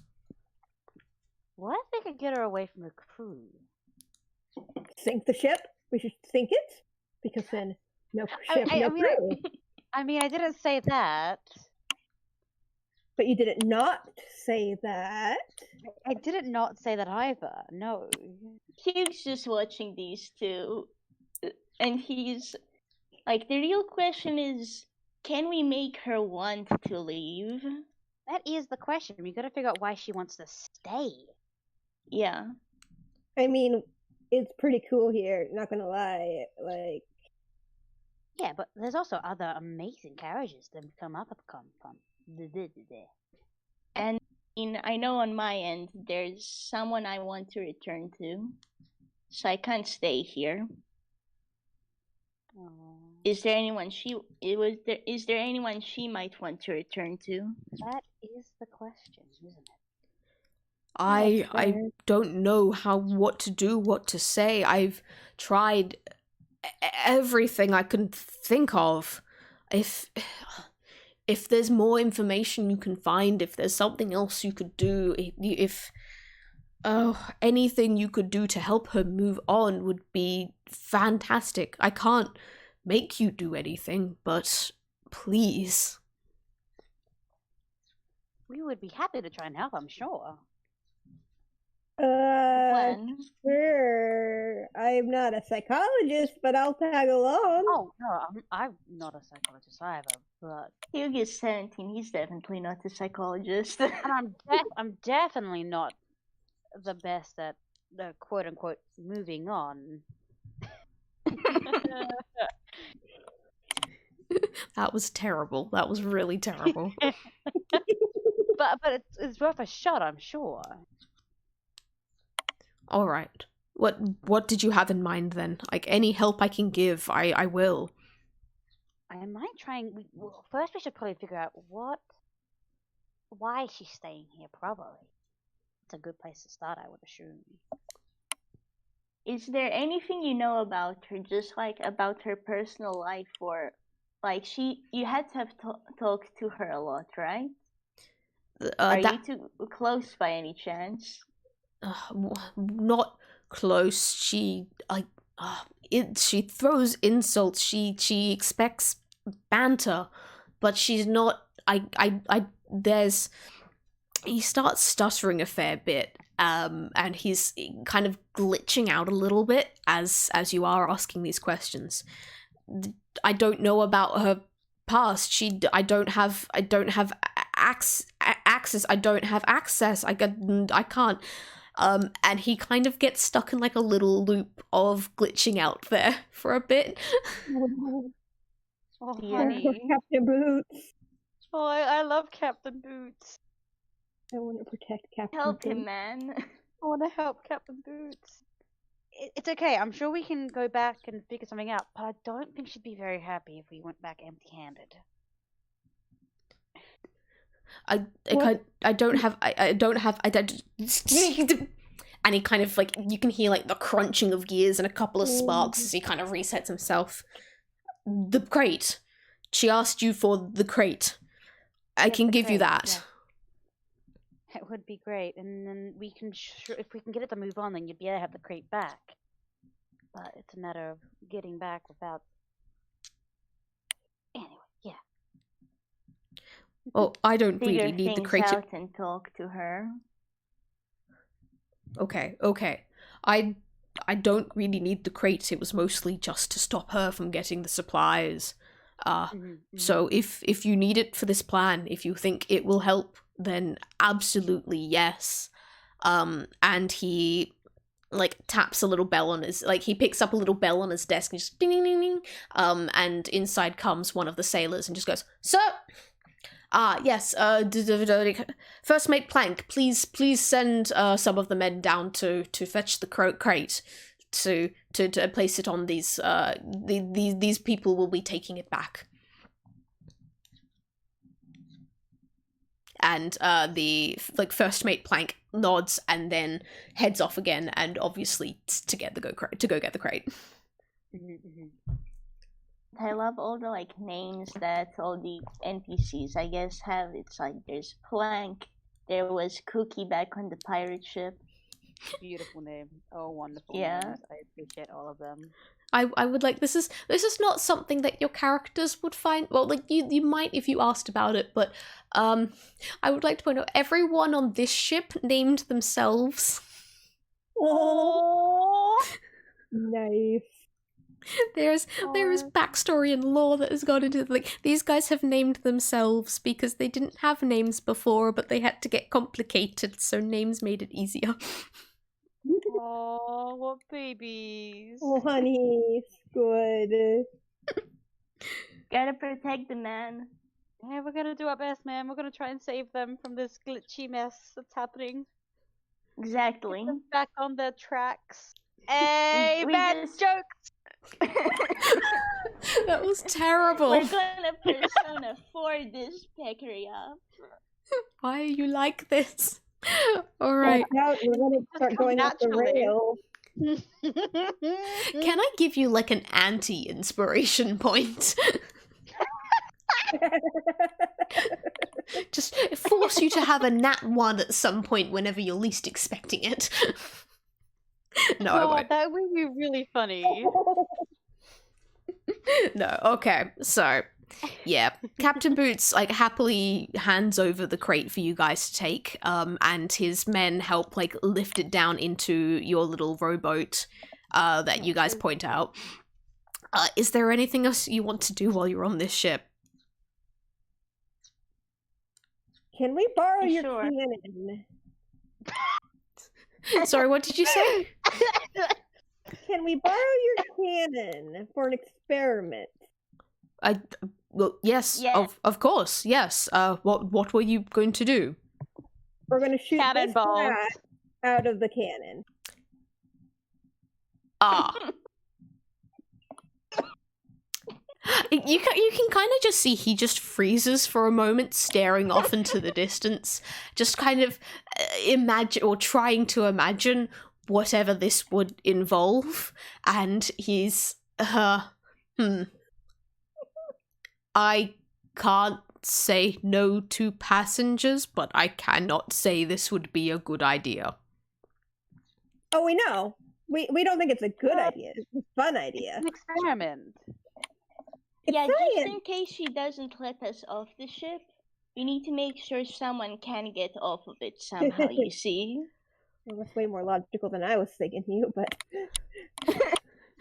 Okay, and he will lead you downstairs to like a deck of cannons with plenty of ammunition and gunpowder and barrels of gunpowder and everything. Did you really want to do this? Oh, yeah. I was gonna say, Yeah, Eos, man. do you know how much damage you're gonna take from this? No. A lot. Oh shit. Question. Can we, like, put a cannon into someone's inventory? Just so, like, they have one, and if need be, then we can just set it up on the pirate ship and then shoot Eos out that way. Just, like, for a quick getaway. I mean, you are toons. You probably could just stick it in your... Alright, I'll tell you what. You guys can roll me a d10 to see if you can fit it into your hammer space. Oh hell yeah. Wow. No, so neither of you, none of you, you guys all try. You guys all try. But that was like a 4, a 5, and a 4. So no, none of that was high enough for you guys to actually have the room in your hammer space to be able to shove a whole ass cannon in. Okay. It's like, I guess the mop and the bucket are just a bit too much. Okay, so what I think we should do is we're going to shoot Eos out of this cannon. So we should leave first, me and Hugh, towards the direction that Eos is getting shot. So that way, we can pick him up faster. So he doesn't drown? Can you drown? Well, it doesn't That's a good matter. question. So you don't sink to the bottom of the ocean. We also need to then figure out where exactly are we shooting you. And like how to time this, because we do need to pick up Eos in the right time. If we can find the direction of the captain's ship, we can even get it on the way. Oh. I'm gonna go up to the mast. I'm gonna climb up the mast, the whole mast, and I'm gonna do my telescope thing again. Yep, okay, you do your telescope trick and you scan the horizon and you can see the captain's ship. It's that way! Alright, Captain Boots turns the ship very slightly to make sure that there are cannons pointed in exactly that direction.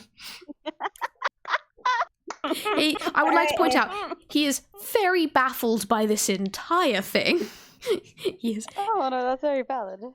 but he can't exactly stop you. Oh honey. It's for the greater good. For the greater good. Gods.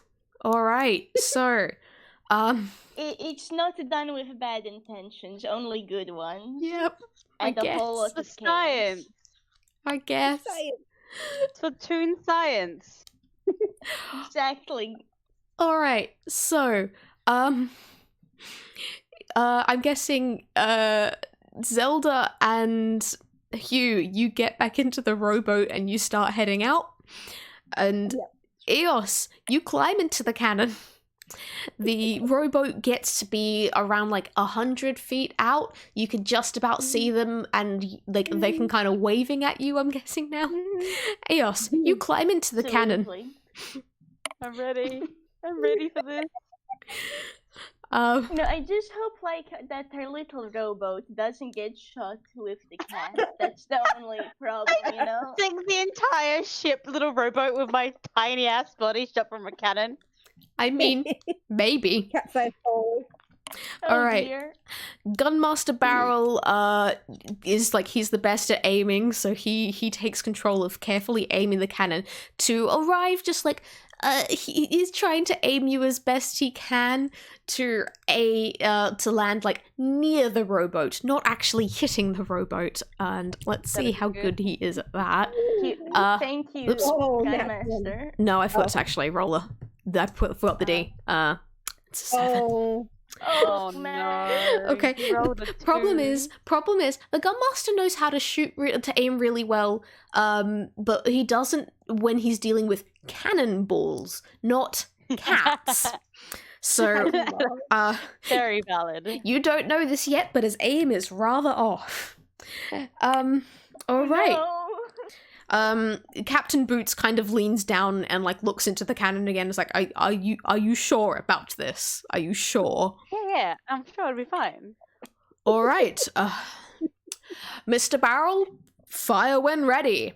And Gunmaster Barrel just lowers down a little smoking bit of string to light the cannon, and pooh! And you're gonna take a lot of damage from this. You gotta take a lot. But it'll be so worth it. Okay, you are so lucky with those fucking rolls there. You only take 9 damage as you go. I would like to point out, you could have taken a max of 24 damage. Yeah, so you take... Yeah, that would have downed me. Yeah, you take 9 damage as you are catapulted by gunpowder through the air and go flying back in the wind, and then splush, and you're like minimum 60 feet away from the rowboat. You're like you went like double the distance because you're so much more lightweight than a cannonball. And you're like a little bit more aerodynamic, so like the rowboat is pretty far away. And can I please get athletics to see how well you can swim? And you are going to be at disadvantage here because you just got shot out of a fucking cannon. I also have a -1 to athletics. Sucks to be you, I guess. You did this to your fucking self.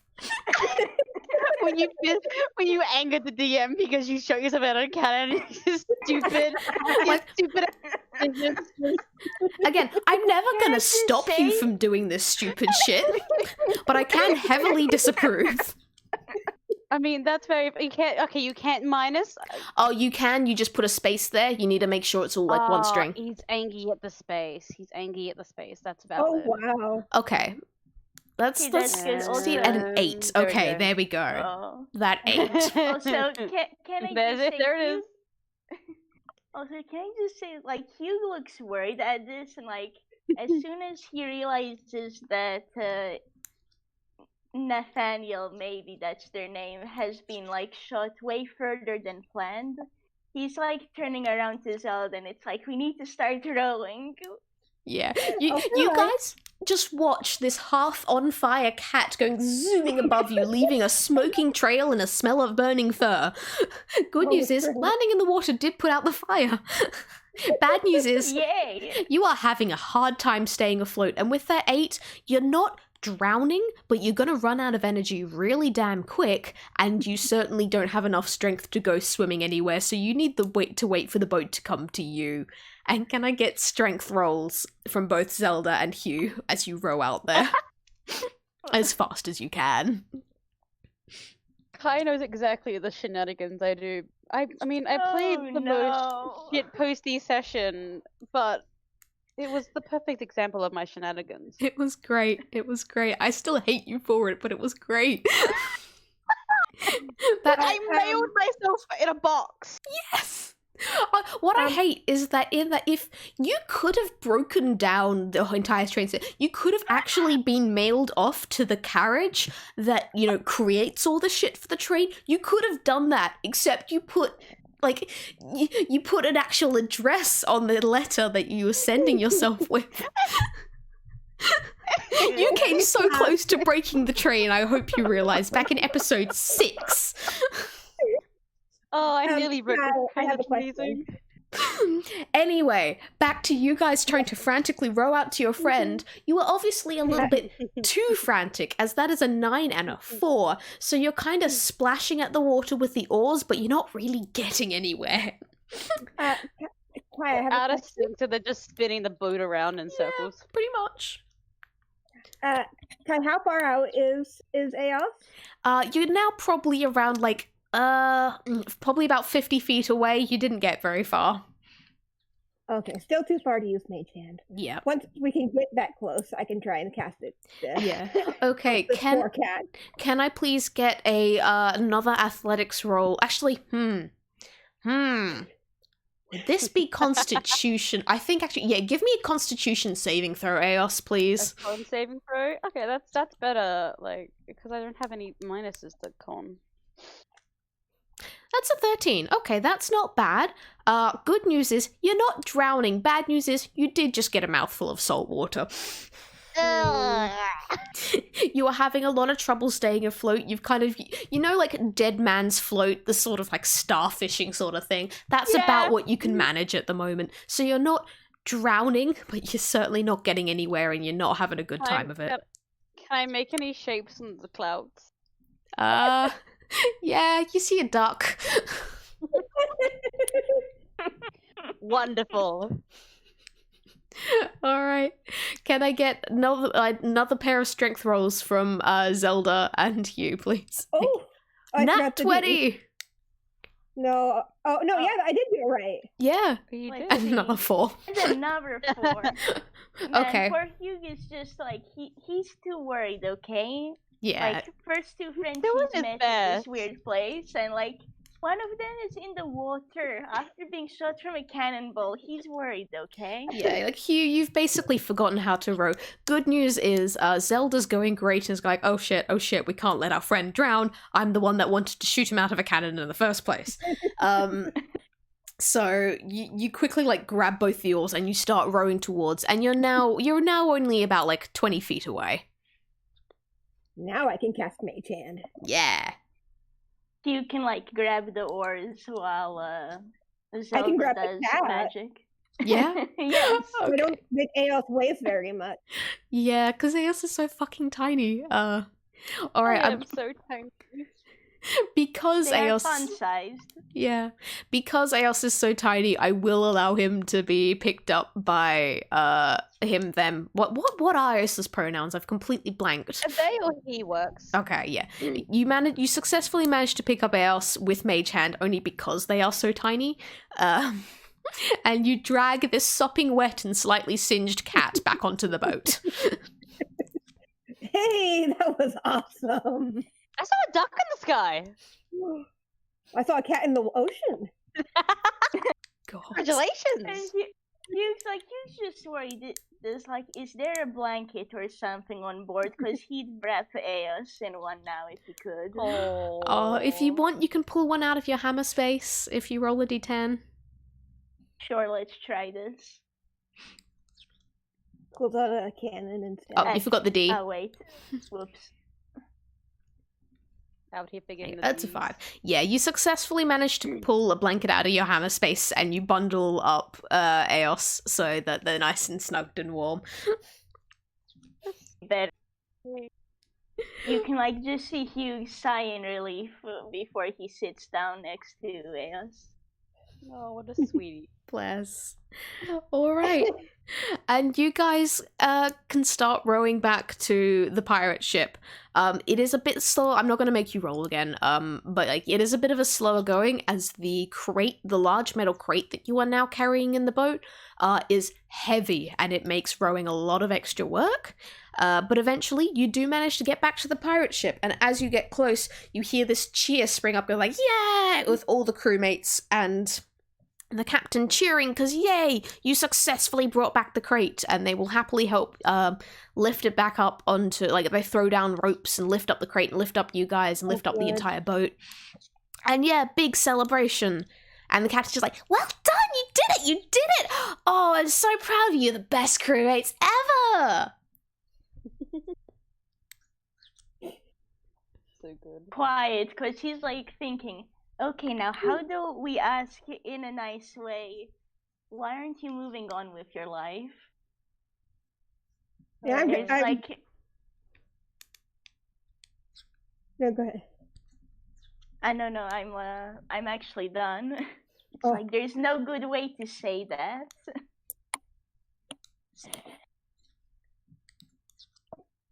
She's gonna be like, "Hey, we blew the cat out of a cannon.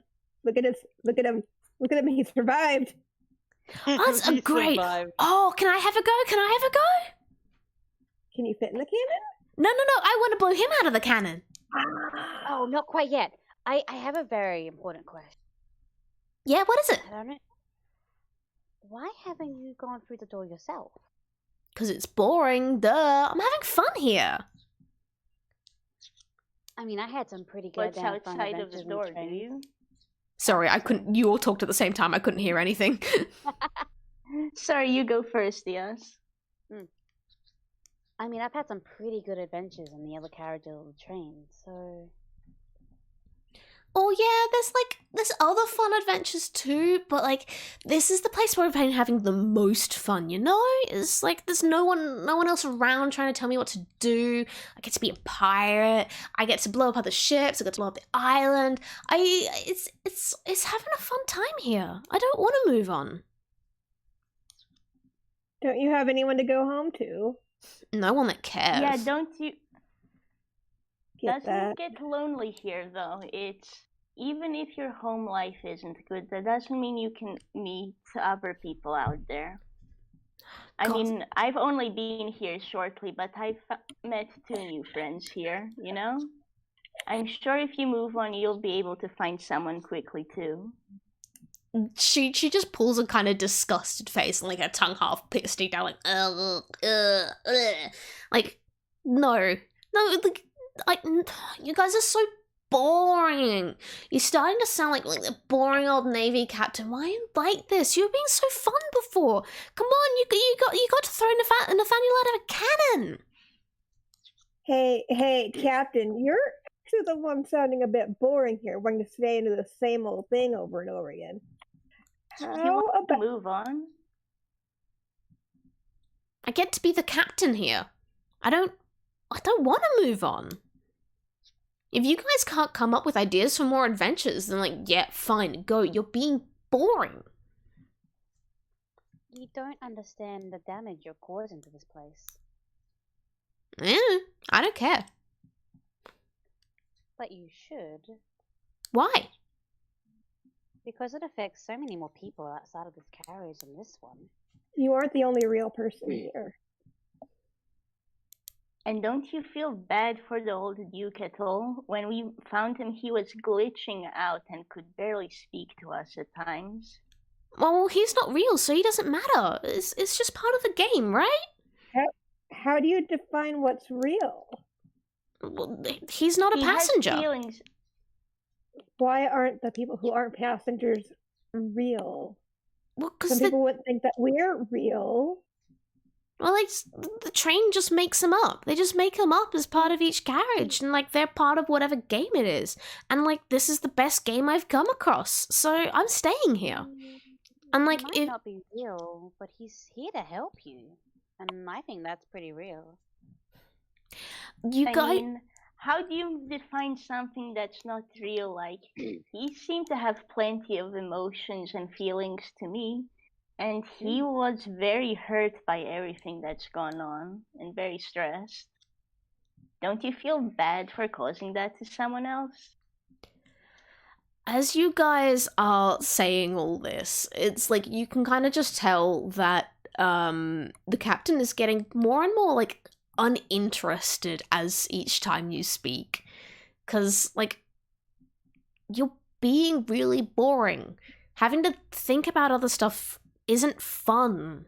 It's not. She doesn't care about these other people because they are not real. They're just made up. They're just toys. Why would she care about like some toy having make believe feelings? This is you guys have been really like you guys were fun before.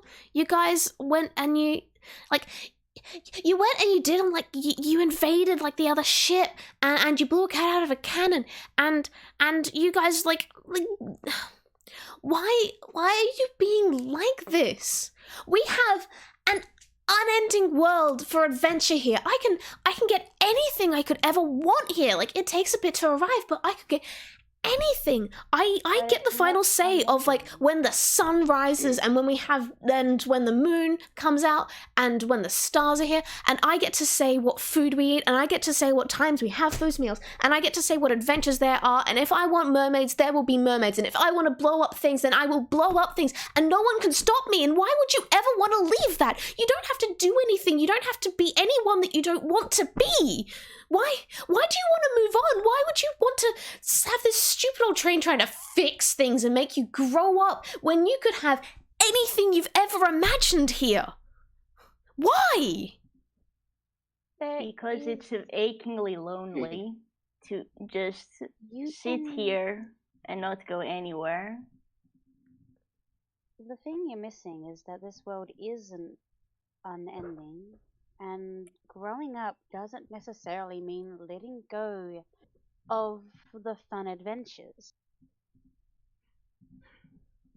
Jimmy, tie them up! And she turns to her crew, and her all the various pirates start coming towards you rather menacingly. And Okay, it's time for my turn. We're gonna set the ship on fire. Oh God. Oh God. Hugh, use your fireball again. Okay, let me cast it. What? Okay, so I guess I'm aiming for the ship and using firebolts again. Yep. Okay. Like, roll to attack. It was a d20 plus 6. I'm pretty sure.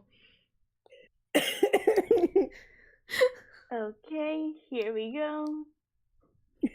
All right. Oh dear. That's a 9. You go to cast this amazing fireball right in front of you, and it kind of just goes and fizzles out. You singe the ship a little bit, but obviously there wasn't a strong enough sail to light anything on fire, and the pirates advance a bit more. And can I get like a dexterity saving throw from all of you as you try to escape? Yep, I have a plan B. Oh plan dear. B. It's like Hugh's a bit tired after like both he got beat up pretty badly earlier, and then there was the whole rowing adventure. He's a bit out of it.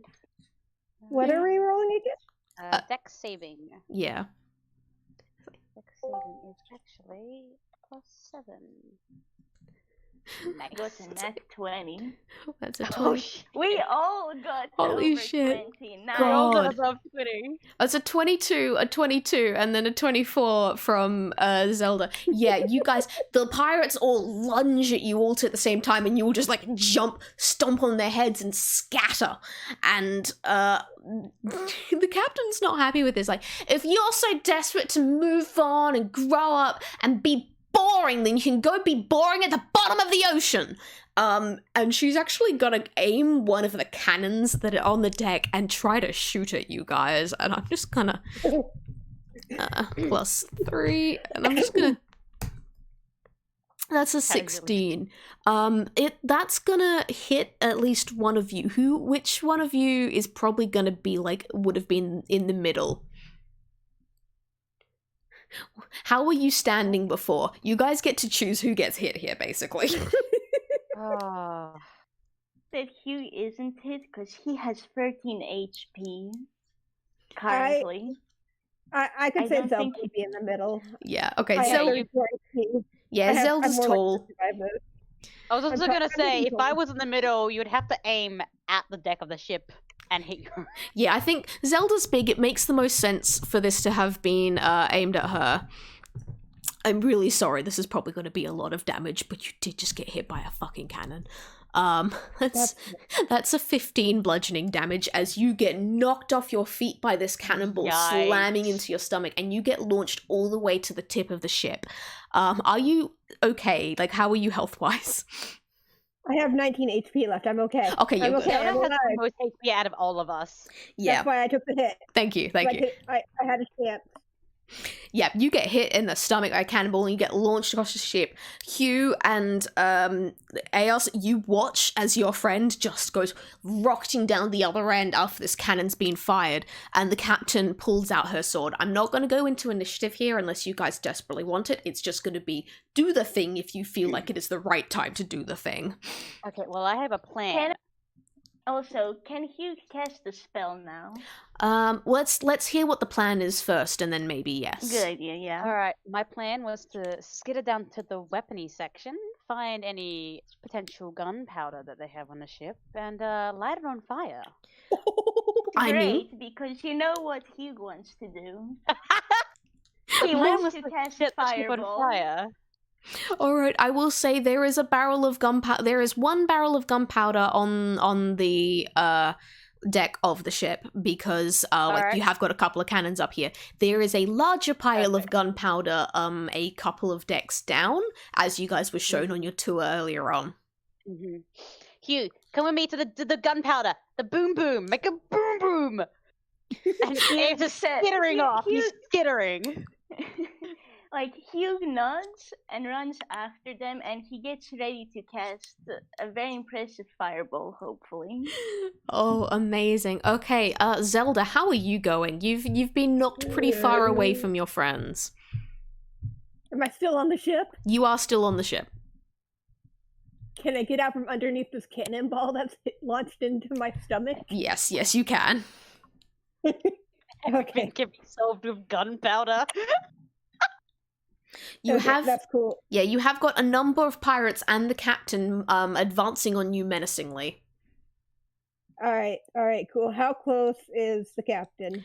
The captain is probably about 15 feet away, and the pirates are 5 feet behind her. Perfect. Well, that was really rude, and now it's time for you to get a bite of your own, and I'll cast Infestation on her. Oh, that's fun. Do you want to explain how that one works? Yeah. So with Infestation, you cause a cloud of mites, fleas, and other parasites to appear momentarily on one creature you can see in range, which is 30 feet. The target must succeed on a calm save or make 1d10 poison, 1d6 poison damage, and moves 5 feet in a random direction if can move, and its speed is at least 5. Oof. And then I roll a d4 for which direction. Okay. Well, I can at least roll a con save. It's not something she's amazing at, but she can at least try. That's an 18. That's very high. That's higher than my DC. So what happens? Or by the way, No. does this affect like people in an area or just one person? It's an area one. It's just a specific person. Okay, fair enough. No, right, so you launch these like gnats at her, and they swarm around, and she just lifts up her sword and whaps them to the side, and the cloud, and just like easily whaps them away, and like, nice try, not gonna work, and takes another step forward.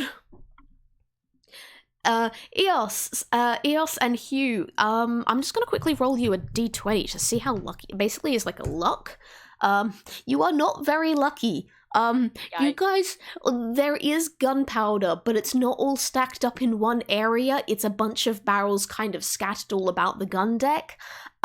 You guys are gonna have to go to some effort to kind of bring it all together if you want to blow it up in one big thing. I have 50 feet of hemp rope. Can I? That won't work really well as a fuse. I mean, you can try, but like if you want to set everything off. What if I take the flasks of oil I have, put that on the rope, and then... Now that would work. Yeah. Makeshift fuse!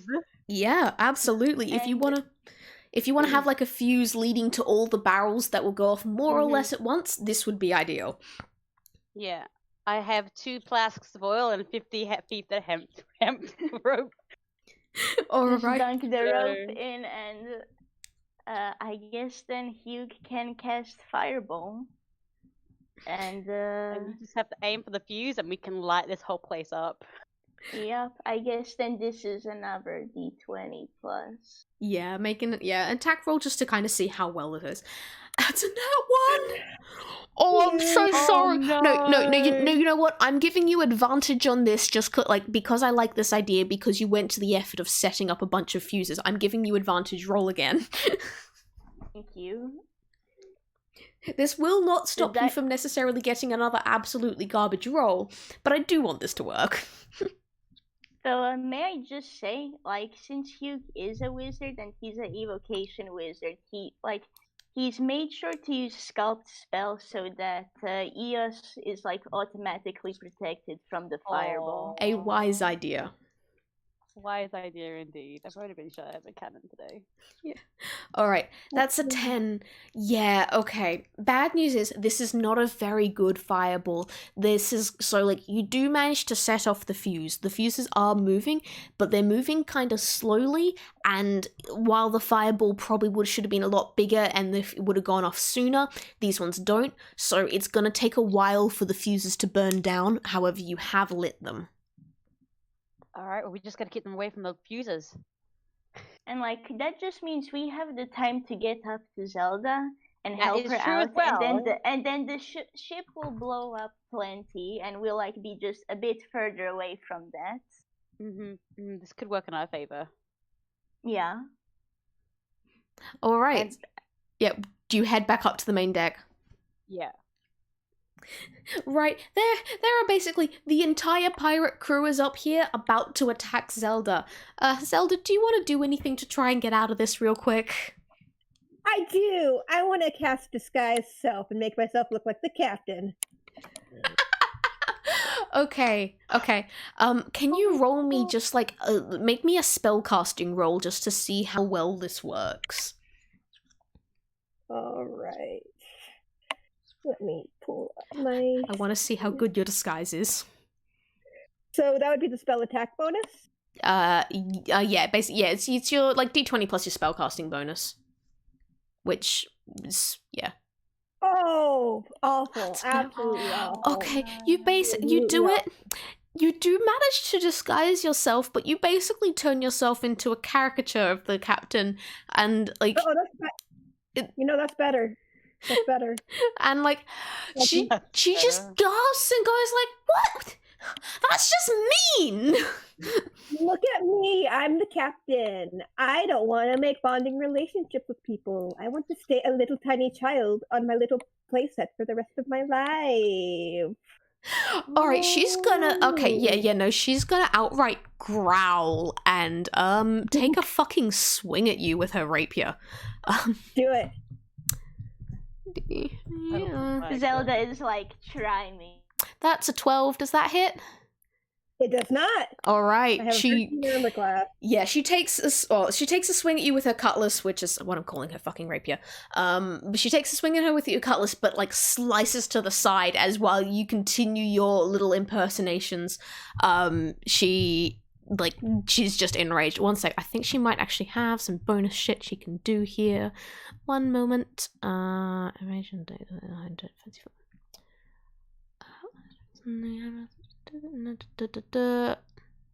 Charisma modified to initiative. No, she hasn't got shit she can do here. Yeah, she's taken a swing and then that's it. Okay, we'll duck back to Eos and Hugh. What are you guys up to? I whistle. You managed to get the attention of a number of pirates near the back of the group. Hugh looks Perfect. at all the pirates, and how about casting lightning bolt in front of him? Yep, sure, go ahead. Are you aiming it at anyone in particular or just trying to be dramatic? He's aiming vaguely at the pirate captain, but just like so he can try and blow a line free, so that he and Eos can like run to the captain and Zelda, hopefully, if this works. Yeah, fair enough. In that case, there's gonna be like a number of pirates. I'm just gonna basically make a single d20 and see how many of them get hit. Okay, you managed to hit 7 pirates with a fair chunk of lightning damage here. and they all kind of get blasted out of the way. However, the pirate is going to... So, like, Captain has very high dexterity, so she is going to see if she can dodge out of the way as you're casting this. That's a nat fail. No, she's obviously so distracted by Zelda's horrible act that she does not even notice, and she is going to take damage. So yeah, roll for damage. Okay, and I believe that is 8d6. Yep. Yep. Oh, yikes. And that is 31 damage. Holy shit. Okay.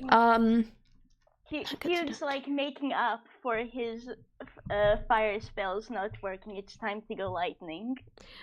Yep, holy shit. Yeah, no, she takes damage. You have instantly killed a fair chunk of her crew, by the way.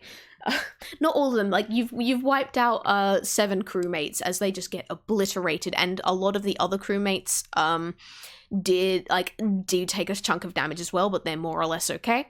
However, the captain gets hit by this bolt of lightning and instantly falls to her knees, like screaming as it jolts through her, like, ah! And falls to her knees, smoking slightly. She's still alive and she is glaring at you in so much hatred there. If looks could kill, you would have been torn to shreds. But she is still alive, but she is not looking good. And I think she's like, gonna... looking at her determinedly, he's like, no, you're not going to hurt my friend, okay? Oh, okay. With that, I think... Yeah, she's gonna like get back to her feet and then use all the movement she's got to take a swing at you instead. So, 14 does hit you, I know that. How much does this damage does this deal? That's 1d8. So long as it's less than 13, it's okay. Well, good news, it can't get higher than 13. Bad news is she did just hit you for max damage there, which was 12. So you have just feel this cutlass slice across your chest as payback for the sword. And she has got sparks jittering about on her teeth as she snarls at you. And Hugh is now left at 1 HP. Ouch. Yeah. I have a question. Yes. Is she distracted by Hugh? At this point in time, yes. What do you want to do? My sneak attack. Alright then. I'm going to take the opportunity as they've swung at my friend, and I'm going to use my sneak attack on them. But I don't want to kill them, per se. I just want to do damage so that they stop. Yep, that's fair enough. Yeah. So I'm just rolling it. They'll okay, cool. go down.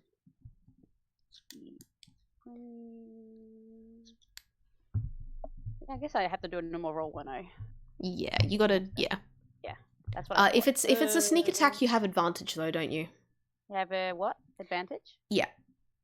All right, cool. Do I add any modifiers to that attack? My weapon I think it's just basically your normal attack roll, but you have advantage because so that you're doing my weapon attack bonus then, hey? Yeah. Yeah. Alright. That's the first one, and that's the second one. Good news is the second one just hits, so roll damage. Perfect. So that is 3d6. Yikes. What are you attacking with? Oh no, yeah, so that's actually my sneak. The 3d6 is from my sneak attack. Oh jeez. And that's not even including my normal weapon damage. Oh jeez. I think it's 3d6. Is that how you would do it to multiple dice? I'm guessing. We'll see how that goes. Yeah, I think that works. All right. Yeah. Okay. And you still need to do your weapon damage on top of that. Yep, I do that, and that is a +4 for weapon damage. And my weapon is a 8 + 4. Okay. Now you did say you were aiming for non-lethal, right? Yeah, non-lethal. All right. What exact weapon were you attacking with? Can I ask? I have a rapier. Okay, so you are basically stabbing her with that. All right. You were aiming for non-lethal, but between the power of that sneak attack, and just like the sharpness of your sword, and with how distracted she was, she couldn't even put up any sort of defense. You slash her, like down her back, and you get that another scream from her, and she drops first down to one knee, and then she's barely holding herself up on her elbows as she drops forward, and she's just, screw you, and she collapses flat on her face. And you guys hear like this slight humming in the background as something kind of draws closer, this, and if you look up into the sky, you'll actually see one of those silver boxes that Hugh had arrived in earlier coming down out of the sky, and it hovers just over the captain and goes to scoop her up. And do any of you guys interfere with this happening? Do you do anything while this is going on? I can try, grab it, but I have like a -1 strength. Hugh probably doesn't do anything because he now has 1 HP. So he's just like he's sitting on the ground, very winded, and like trying to scramble up. Yeah, I'm not saying. I'm not saying. Make sure his friends are okay. He's like not looking at the captain at all. Yeah, you guys. Chaos is trying to grab the cloves to try and not let the box scoop them up, because they do want to try and do a medicine check to make sure they actually didn't kill them. You are gonna have to. If you want to try and drag her back, then yeah, you're gonna have to make me just a strength roll. Yeah, easy. Zelda's pretty big. She'll try to block the way of the box, at least temporarily, while Eos tries to. Yeah, sure thing. Not until she gets healed, because I don't know what this box is going to do. Yeah, in that case, Eos, you do have advantage then, because you have like a bit of extra time to drag her away. All right, cool. So do I still roll or no roll? Yeah. Roll me strength. All right. And roll again because you've got advantage. Okay, cool. That's perfect because I have a -1, which I need everything I can get. 15. Okay. All right, one moment. I'm tangling myself. Good. All right, with that 15, it is enough that you can like drag her away from the box, so you have immediately gotten her out of you've gotten her out of the way of being scooped up by this box, as Zelda blocks it from getting any closer. And you have a couple of seconds because this box is trying to edge around Zelda, trying to go up and down and around. So you've got a couple of seconds here if you want. Yeah, I want to do a medicine check. Yep. All right. Let's see how this goes. Nat 20. Okay. You do this check, and with that nat 20, you can tell pretty much fucking instantly. It doesn't take much effort to tell she's dying. You basically just killed her. She's not dead yet. At this point in time, she is unconscious and bleeding out, and she has like her organs have your tunes, but she has been fried by this lightning. She has ink draining out of it. You can see the vibrancy of her fading. And you can do a little bit to like stabilize her, but you don't know what to do to heal her. Not from this much damage. Yeah. Definitely want to try and stabilize her. That's the important part. All right, the box is still. I'm gonna just make the box roll real quick, because it's still trying to get around Zelda. The box is not having much luck to trying to get around Zelda. It's like there's not compute. Yep. Giant bat in the way. Zelda's going to try and demand that somebody who actually runs this thing comes and assists here, because this is not our fault and it's not her fault. It's your guys' fault for kidnapping us. Who are you saying this to? I'm yelling at the box. The box, the air, the sky. I don't Fair know where enough. the runners of the train is. Fair enough. Like you. The box is Hugh not going to is- respond other than just going beep, beep, beep, beep, beep. Liz, you can see like a little red light on top of the box flashing in like as it's trying to get past you. Hugh is still very wobbly, but like he's trying to get up next to Eos and see what he can do to help. And with the box having its going to be beep beep beep, that reminds one a bit of an ambulance, doesn't it? It could, yeah. So he asks, is perhaps the box here to make sure she doesn't die?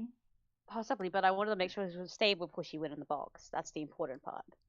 Yeah, of course. So if she's stable as best as I can get her, I'm going to back away. So that's the most I can do. I don't have any healing spells. Yeah, okay. You back away then. Zelda, do you follow suit and let the box through? I hesitate because I don't like this. I don't like the idea of Perp being scooped up in this box because I remember when I almost died. I remember that, and I don't like this. We don't have any potions or healing spells. I've stabilized, so that's the best I can do. Fine. And I don't know anything else we can do. If she dies, it's not our fault. I did non-lethal. I just did too much damage. You were defending yourself. Everyone's crying. The whole Hazelnut gallery is just crying in chat. Yeah. That's gonna be fun to watch later, and can I just add Hugh as well? He's very quiet, but he's pale too. He was only trying to protect Zelda when he cast that lightning bolt. He didn't want to hurt anyone that badly. Yeah, it was a lot of damage though. It was a lot of damage. And like you guys, like I will say, all like the pirate crew and everything have just kind of like they're just circling around you guys and they're just watching this happen. They're not doing anything to help or hinder. They're just watching this happen and they don't seem to know what to do. The box it just keeps with the beep beep beep beep beep beep beep beep beep beep beep beep beep, like the little red light flashing on and off as it's trying to get past you, Zelda. I didn't let the box take her.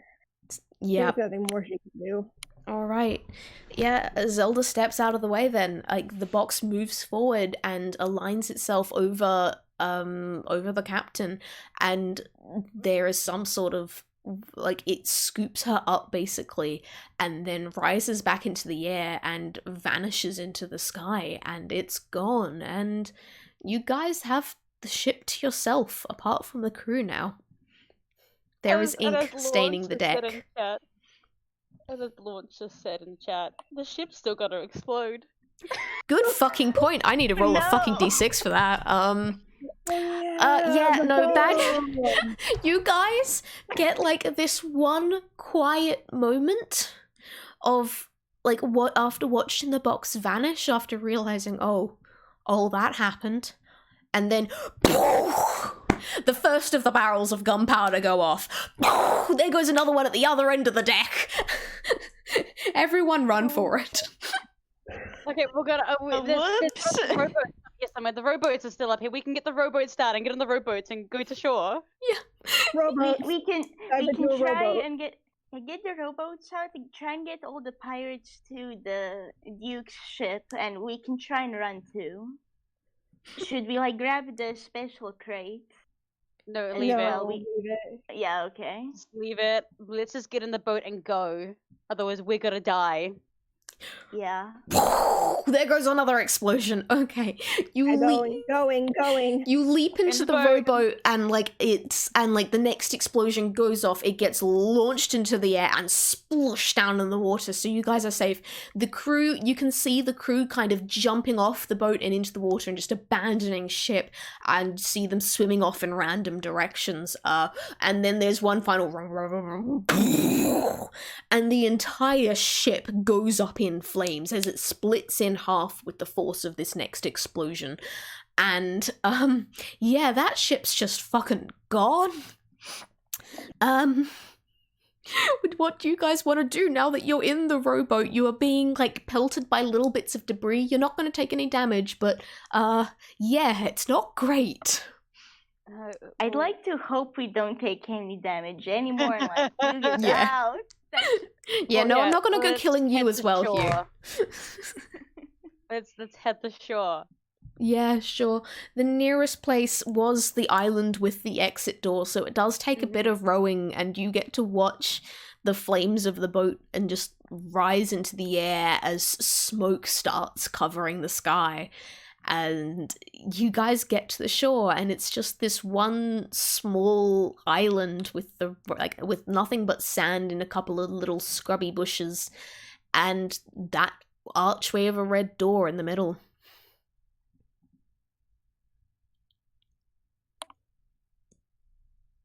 We do. Should happened in that we last tell the 5 Duke what happened? Yeah, I'm sure he either knows or is going to know soon. I'm sure he'll figure it out. He's probably connected to the room.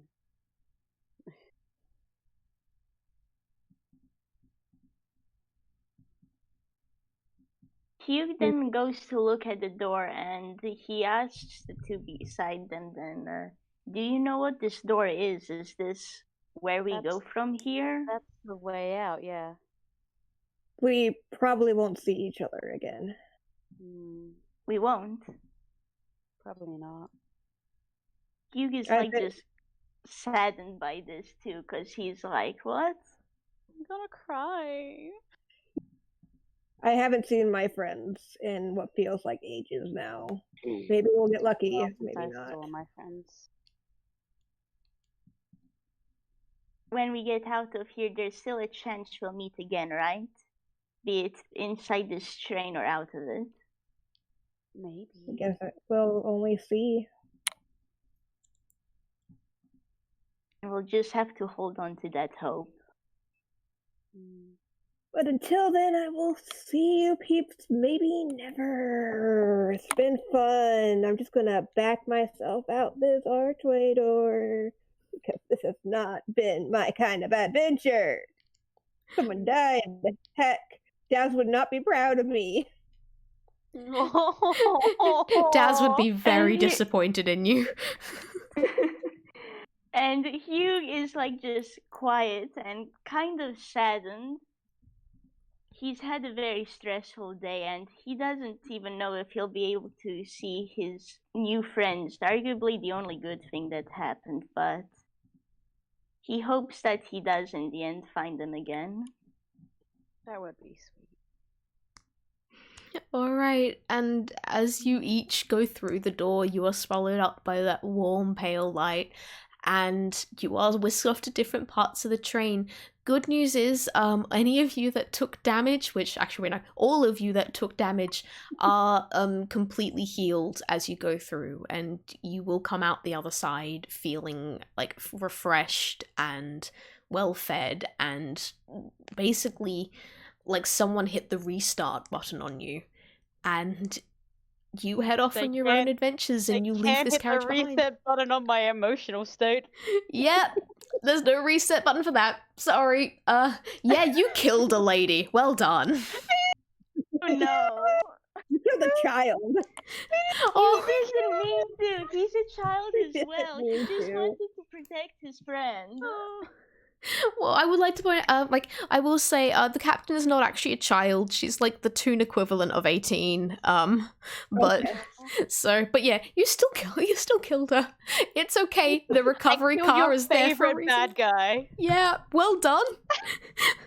Oh no. Well done. Well done. You made an arch villain. The end. Oh man. Oh no. That said, you may have killed her, but thank you so much for playing, because that was a fucking delight. You got to shoot Eos out of a cannon. That was fun. I didn't die. This Oh, was a blast God. though. I'm looking forward to trying this out again. Yeah. Hopefully Hugh will have a better time. He needs a hug. Yeah. He does need a hug. Hopefully the next carriage you wind up in will have hugs. Oh. They don't have to end up accidentally murdering God, that was great. That was heartbreaking. Well Beautiful. done. Heartbreaking. But well done. So heartbreaking. Thank you. I'm still sad. Yep. I need to go start on lunch. Those of you that need food, go get food. Those of you who need sleep, go get sleep. Have a lunch too. Thank you so much. And cry in my bed. It's Yeah. been fun. It's okay. She's not dead. She'll come back. But yeah.